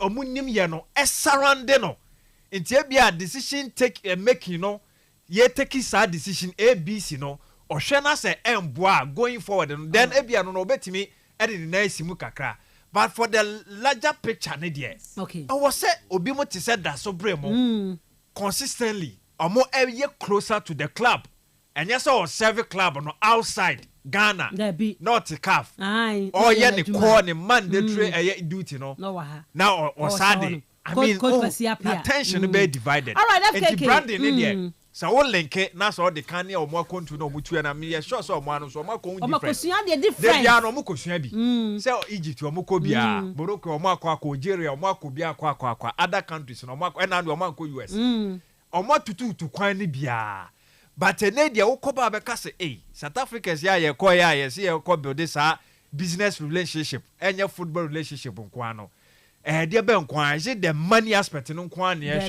but the other aspect no more in terms of branding na prior to the game ko here on supporters no ko sure just no behind the stadium no they na supporters no eye ene nyomo mo ye enu say we no mo present Eya ka e de my supporter na o ma break o ma half time no mo ye half time no no so we say Corolla is it XS maybe the minimum F pa X no with times there no o ma half time na no mo ye and o mo a present come o run the shirt na America in fact ya de o mo tie o mo de am o mo supporter and this is what you do big club it shouldn't be a name and your lip service all right and you one no was said that's all a big club but the game no I didn't say a good challenge Eddie Makotoko now we give now the physical nature of it you know the na me hwa na wo between many supporters no video am nsem ni bi am say eh be boy you of course yeah African supporters ni say am because be go on ma we play friendly game na friendly na na wom na ne dey bi anim hwe buga na wom and go for no this is the second time we hosted this o man na some Toyota Cup Toyota for no ma bo ma create trophy no their first one Yanga be show mo 4-0 so this one they total kotokoye fufule fufule to mo dey ni pray baba jiako yes so it was a serious game na go dey cry first I think the first 10 minutes no kotoko show bibi kakra glimpses oh but anche and at the 10 year but the 10 year no say utie Karim Zito a o si no ntimi embo to the strength of the opponent which Kaizer Chiefs no maka we share omo friendly games no omo but no me well prepared omo na head powerful because your chances series of chances are omo create here even say one penalty na ejima omo no hwe player no e kwan of fast for kokko boy ya camera e save enti at think say so kan nyina eboma ebe serve ebe a very good service for Kotoko. So Kotoko Africa ko bobo ni say ya dia then I think they will go far. Especially for those new players. New guys no. Omunya akwanya ebobi empos wo anya kwan po amobia. Wo ye new player na so anya kwan amobia. Wo tie kire no. Ubohu u teammate ni said yesi bo mu buga any referee decisions there no ye no. Ukọ ba bia ebe ye worse than this. Na ye worse no. Ebia na wo anya go and show but there na also we also defend ye and so call complaining bebre and is o ma referee no enya akonya so obe show card say no man be mo be haunti and only so ehunu e be free maba but e ba the shootout na oba camera e good o kono contract na how many years also o me twene so na Africa na so ya de extension now or pray salary increment am fama no boy they will get so much money from him I won't be surprised so much money. But whatever starts next season will start away, you know, not the same Kaizer Chiefs way. They will come. I'm almost keep on he should stay. Almost keep on to stay at South Africa. Almost he should stay. Ruby, before the Africa can be bring audition, a good audition to Kokoye no. And Kamara personally, numbers and bars. In fact, Ghana Premier League on your bad. Some series of mistakes 1-1 to be the or TCC. But I feel that generally, any game able to come had in said to compare South Africans now. We have a very long way to go. Yamba born in your face. Kaizer, I know in Bob watching Kotoko. Coaching, you know, I feel I'm making a mindset now because all should have won the team. So on probable concede the goals. That is why you went for the defensive approach, you know. But they compare two teams now. Now, but you know, ball and the same mentality will be on any good day about cup competition. Coach any other team be not so about board the Mia. And consider car 4-5 on any good day. A question be a Simba B, Younger B, North African free. Orlando Pirates. Even Orlando Pirates, South African free, but Sundowns if we. Now Kotoko see the possession as man the on the ball or pay. Building from the back. The midfield one new room or honor. One pass the penalty one. Now who plays one who be a watching Jina. Yeah, the ball at 10. Yeah, the ball at 10. The ball at 10. Emmanuel and Chuanya Sabon or Pedepede. I don't know. By then, Albert, I'm more pen while you'll be a. Or sure there, or Jabon about to make some crack. Comboku preferry. Yes, preferry. But then aside from that, not mean who the game plan for the corner word, but just that they be defensively. No, of course. Henry Ansuni O'Neill, Samba, no planning and so defend. It's not say one of my coach. But will be your queen and you said the boy neighbor boy young crew had there to be very honest. Mesha bola ye boy ya Kotoko they won the game. Of course. Ya ball na bad game when I said the same ya can cram yen one. It was just one sided. The opponent, you know. You have born to an share expression. Opponent will be you know when you ball or your face. It was the opponent, you know. But Kotoko, Sankebia, maybe some Kobo was also called a normal game. I'm coming to some plan. No, it's a bubble coach in about it. Also to more coin. When you're down my mindset to know why you know. But can we improve now? Yeah. To be honest, Ghana had it. Actually, Kotoko born or boy now. This is how we play our football. Keep on watching ball, no. Hey. or target obi defenders midfielders the same thing hard tackles no this is how we play our ball but me feel that we can improve our game. All right. Maybe postpone to go mu dey bia or one coach a time when sound when team do but coaches watch with the mindset and for me I want me feel there yeah what follow Karim Zito I was in the dreams of mobile Africa na and yet eye pleasing football no dem o hu say or pragmatic or a coach or per resource no okay into game bia bia no or yes our strategy no their course but I'm sure say me to ano onimbo a FN so ball and so back to kono can say only time piece for now I feel no say ni team no or you be a FKK or a ban of quality football or the quality players na where Joseph Esomo entry mo Aziz Isa heba no bo onya time there he will deliver but when the earlier stage you nya botrema no you give it to him because stage no ko ye no yeah can referee asem a game a ba already team na nye that well prepared no sa your friends say mo best struggle of course to run with them in terms of fatigue cross best asset you can so no mu 2-7 can now pre-season now kwa share supporters wo ho look at the stage how frightened and annoying now so say akobod the FL kwa no maga say no mu ntimi enti as a coach where your one off game of course trophies so what chese or dynamic results now you get it upon watch the open trophies o come hadea if I don't mention this CV the last very 4 years say actually no consistency in the time of tournament awa bona papa no bobo kotoko in that regard no because MTN FA Cup with Dreams FC I think semi-finals also and otumo boy konanyim honom fast forward or the FA Cup no call Africa by yes or the FA Cup rather actually other competitions that we compete to anytime we tell us obena of course on how I managing him I think no be buan kasa we kotoko on that score all right it will be me FA Cup it was a good exercise but I feel that generally young born able krum on that level no you question anytime be they expose us of course because pressure can be repair as far as young crowd now all right Timo Flavio so call Kai Flavio wo mo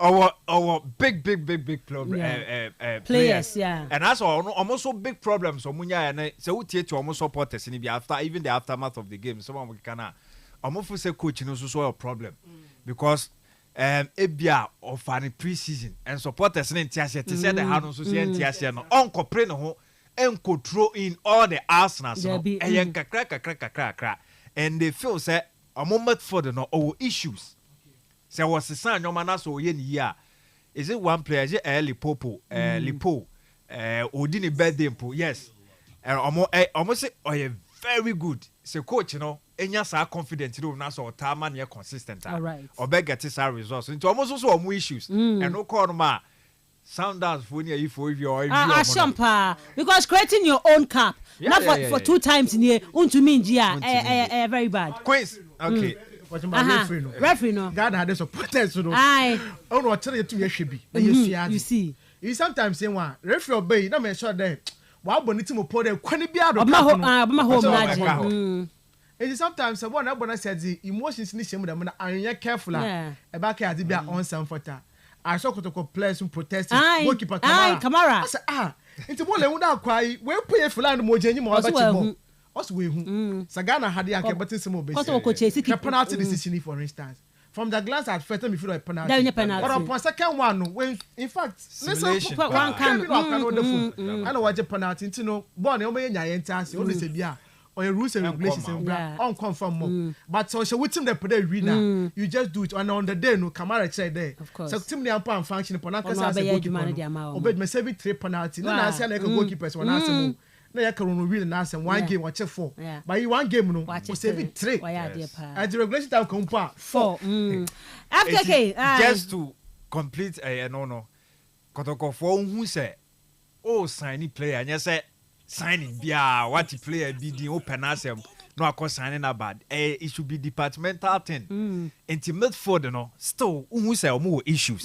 adabo ono kwant me yes man ono kwant me na we game na just beyond him no ntimi o wa ho de ne dia ba obedai uko share 2 pivotal players so be double pivot DM for me no a omo nyina hard tacklers omo nyina aggressive no mo ahoden a na se ba ko be cancel de no now they are now what they are fine the tintin I work come Black Queens for of course yeah bo mu nyina aba so my idea I mean asani don't do education shop no mu deserve ya be work come on but me dey hear me pa ni o musika no yes yem fa mo afi so Kim last if say any promise bia ho e woni stay na yem fa ma no na papa no yen keep you know beyond 2, 3, 4 years. I mean, yen so die say ye ma coach say ono so betena bi. Enti say mo back you to ado. The firm nyina Ghana ntimi qualify for AFCON. Na se ni nyina chimu so be ma natena. Kim last mo man ntena. Yeah, wanna AFCON next year. Of course. Now on tena no on build the squad no so ntimi emfa ma ye. Enti after say the adie say ye boy Goldie Arms for no so abaso. Yenim say medals ne de no mbegi bi atimi de ababa 50 medals. Let's say o double from last Saturday. 24 yes, 24 no double no. Yambo mabaso. All right, that's man. Of course no. Elikondo no na Ghana class woni. Ai, amunya de. Oh, also mama Elikondo de ye mama broadcasters no. And Christian mom na camp brand ne wasem. Brand and me sure that you will be one. Say branding put even post to do nothing for your branding. Okay. Ebi aye na ye pede ye biara nyama basa. But e kada ye focus attention ya ye. In fact, we can do it. And ebi make come to example and na yo amponsa. There was a deliberate attempt today. Even to get the Kotoko players in Pono, they would do it. What was the main reason they won't hand over their phone numbers of phone players, you know? Bet powerful. Because they had a certain idea there. Players were trying to work crowing. They should be expensive. All right. Yeah, you want to on your face. But when you can buy, you're not doing content and no. But sometimes a lot of social media, because we made Nassim Wahadi.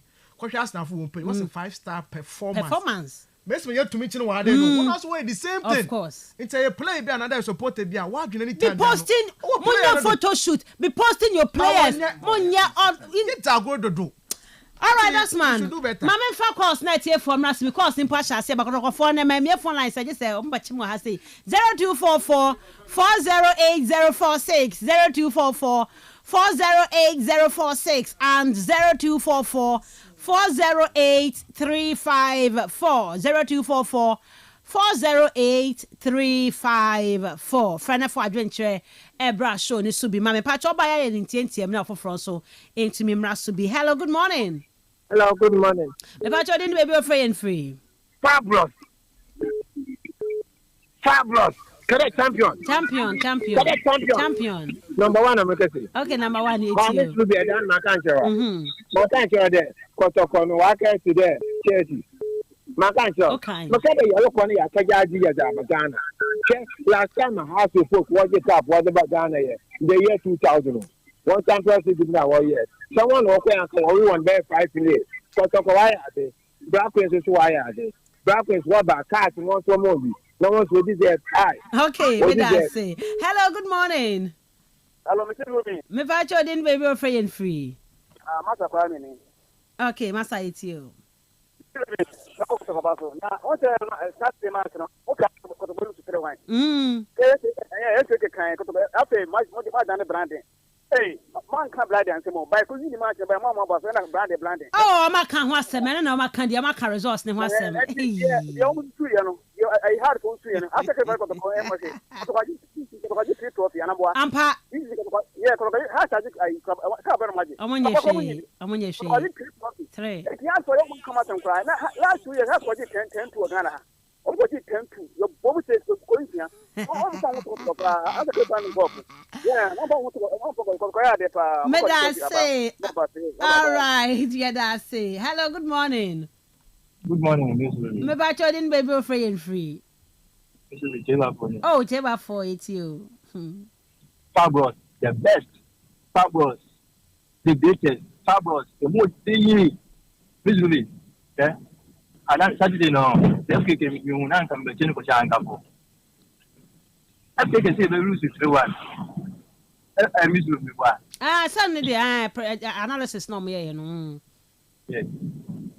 but I'm it would be no monitor everything about what the who cap out of the game there. I can't encourage you on magic.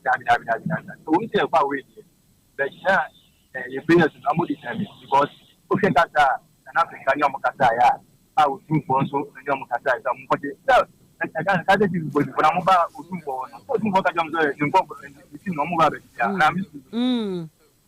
yes. Okay. Medasi. All right. Hello, good morning. Me pacho din baby free. Okay, pacho you. Yo, I'm no boss of Babajo. Na me de ne hia me se ntukutuku re wo mu no wa hwe ni won tu atua. Ka ko ne de eye to ma kwa ko de edwuma bi a wo ye bia no hia se atua wo ka. Ngone de o ma ko ye de bi atua wo ka ye nanso ye tua ko wi sika no de be den. Sika na wo benya wo edwuma bi a wi ye no sika no de be den. Ati tse nyina ne se won hwe ni won tu ntukutuku re wo. Sika se kan wo kwa ko. Seem to be a woman be an coach in heaven. Born idiot. Only no Africa in the ball. Come down ball less. Now for both our ball, we are wanting 1 year. Coach, no, the Nino would be only a separate soil. Okay, no one about okay. Medasi. Hello, good morning. Miss Ruby. Reverend D. Good morning. Good morning, Reverend. Yeah, we have kitchen out, man. No bridge, papa. Miss Ruby. Yes, you. Or you know, talent wise, talent is great in South Africa for me. On one day, South Africa bought woman for me to Ghana be young. Your talent, I am paying for him, Diana bought. Can you talent power? For a Koromu, you should guy do 7. Even if you so what can the Amman, 4.7. It's all talent. Yeah, I bet I'm one. That's correct. No talent. That's the woman is only one on board. What you want, the one who didn't compare your talent. You're doing my talent in the end good. That is the problem in your Ghana. What do you want to know? Okay, in terms of talent, they for my boy, for your boy, they won't put in South Africa for. That's what the men on mobile. They want the media. More analysis somewhere and a page yet. Imagine. One day, but who could go say yes, this is exhibition talent. Okay. All right. It's all about talent nowadays. Okay. Okay. May I say, Reverend, hello, good morning. Good morning, Mr. Woody. Maso po man ye. You've been put on for me. Yahu ye pa. Nazi, I made that require to ask one. Oh, wow. Happy birthday. Happy birthday. So the mobile Mr. Man about it there. Uncle Pashing, Yama, a cow way at the Bagana, why Abba. No more what could you them painful? Why am from Mamma from it? Why be a Mokomasan of Kotako? Why am I Kotako more? Yakaka, yes, I'm African, this is a margin delay. I mean, I do my. If you have both the canal, they got none of one of Kotako with ball. One person may have a time on it, game my farm, my younger son. This will be when you may I say, hello, good morning. Good morning. Hey, Honorable Jaruni. Me who ye papa. When you come, your that is the money to self because that's the more you're going to find. It's got of you can see. And this will be the American said you a bit now or more. Nearly just hours when you can now I can go there to come now upon come. Nearly the Cabo House was to do 50. You could man with a flowers water, like Africa. I said you according to time one, according to this one, let our let's say you a pin on over quite a year. I'm fine with 2 fools, can you? I am quite here. Why the cab 2 now there and 2 young person? Here, when you're first, I'm going to go. Every place in South Africa. It's against Moses, young one, Yamaku, no, a question about no compare being what that's Ghana. May I say, hello, good morning. Hello, good morning. Me pacho din baby free and free. Good morning, Miss Ruby. Ebo switch off. Okay. Miss Hano prisons. All right, appreciate you. Miss Ruby, enemy, say enemy Yasantua. Dana, what can Yasantua in pa? Matia Bakosem. What's about you are the one. Sports Yasantua no. Miss Ruby, I'm not until there in two cry. Damanati, Kodie, near Boabado. Moti de Kotoko. Kapana, the welcoming in our Jaba. But park now, Bob was the stadium, and yet Orlando, one Kofanaka, one park in Nana. Timinaka, one Kotoko, and one park in Nana. Park and our boss born on. Aha. I measure the amount, measure, kind of. Ball and coffin bar upon ball and coffin brainy here and a chinipono. When you see panic, can play a support a thing here if you pack or quay. Shabon will be no. Ball will be in up if you pack or quay. On each other, Kotoko will do because Africa no way no easy. To play African on easy. Shabon like a couple of friend match a ball and poor boy when I say, oh yeah, competitive match and Casa and find the oh yeah, African and Casa yellow cobana, that's one all by her. I want to work as a coach in Naughty, but my Miss Ruby, one country and day on me. Okay. Madam Sepa, I feel not coach, no, I send a team, no, I feel send a team into no. I don't know, dear. Yeah, okay. I feel send a team into no, about trainer, I am interested, but my send ye. Hello, good morning.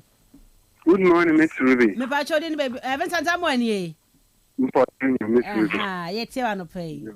Yo, Yamisha, and a page man, Wabo. I mean, you're Casepa, FK na Osman. I can Uvivasi, near Fumpane, I mean, Otokoyako Jikapanaba. And I had the field degree, even there, African teams, they could be a self-friendly match abadu about Robo. It's a Kotoko African. One thing at the same day, he friendly match you can play a coin. The referee no genesis in Moria. Good determination will determine that's how today when you have a bubuga or you have a banui, why genesis referee nothing. Omonia the Mara, no one from African, no when you are genesis referee there, Morocco referee by them, referee them, when you feel one thing in one party, senior, Kakrebi reference on the way you know. You are in the man or the African or Bobo. All right. Yamisha, bye bye. Yes, that's say. Hello, good morning. Good morning, Miss Ruby. Aha, Georgie. Yeah, George Van about the live again. Killer, it's you out of way. Abuwe. Who you pa? Mr. F. What's that thing? Why are you? I'm the bronze. I'm a man. In fact, sometimes when you feel, I can't chase the conference rig. What's the chase? And you put the Guinea conference rig now. I could do a cup. Yeah, take a kind of a hey, now I can't be some football. Nigeria and Ghana and what's that to Africa? How? China to crowd will be that. That's a Morocco. Yeah, 2016. I'm moving. But most of our partners in Ghana, you look at group stage. Yeah, you could do China. That's why I did. Why actually I? What more? Why actually? Okay, but finals they are finals then, you know. I said okay, Nigeria for understand and no matter finals, you know. Mama for last call and I'm fancy. Hello, good morning. Hello, good morning, madam. Me pacha, what am last call? I didn't be free. But Justice me from Aquaculture. Me pacha yet you.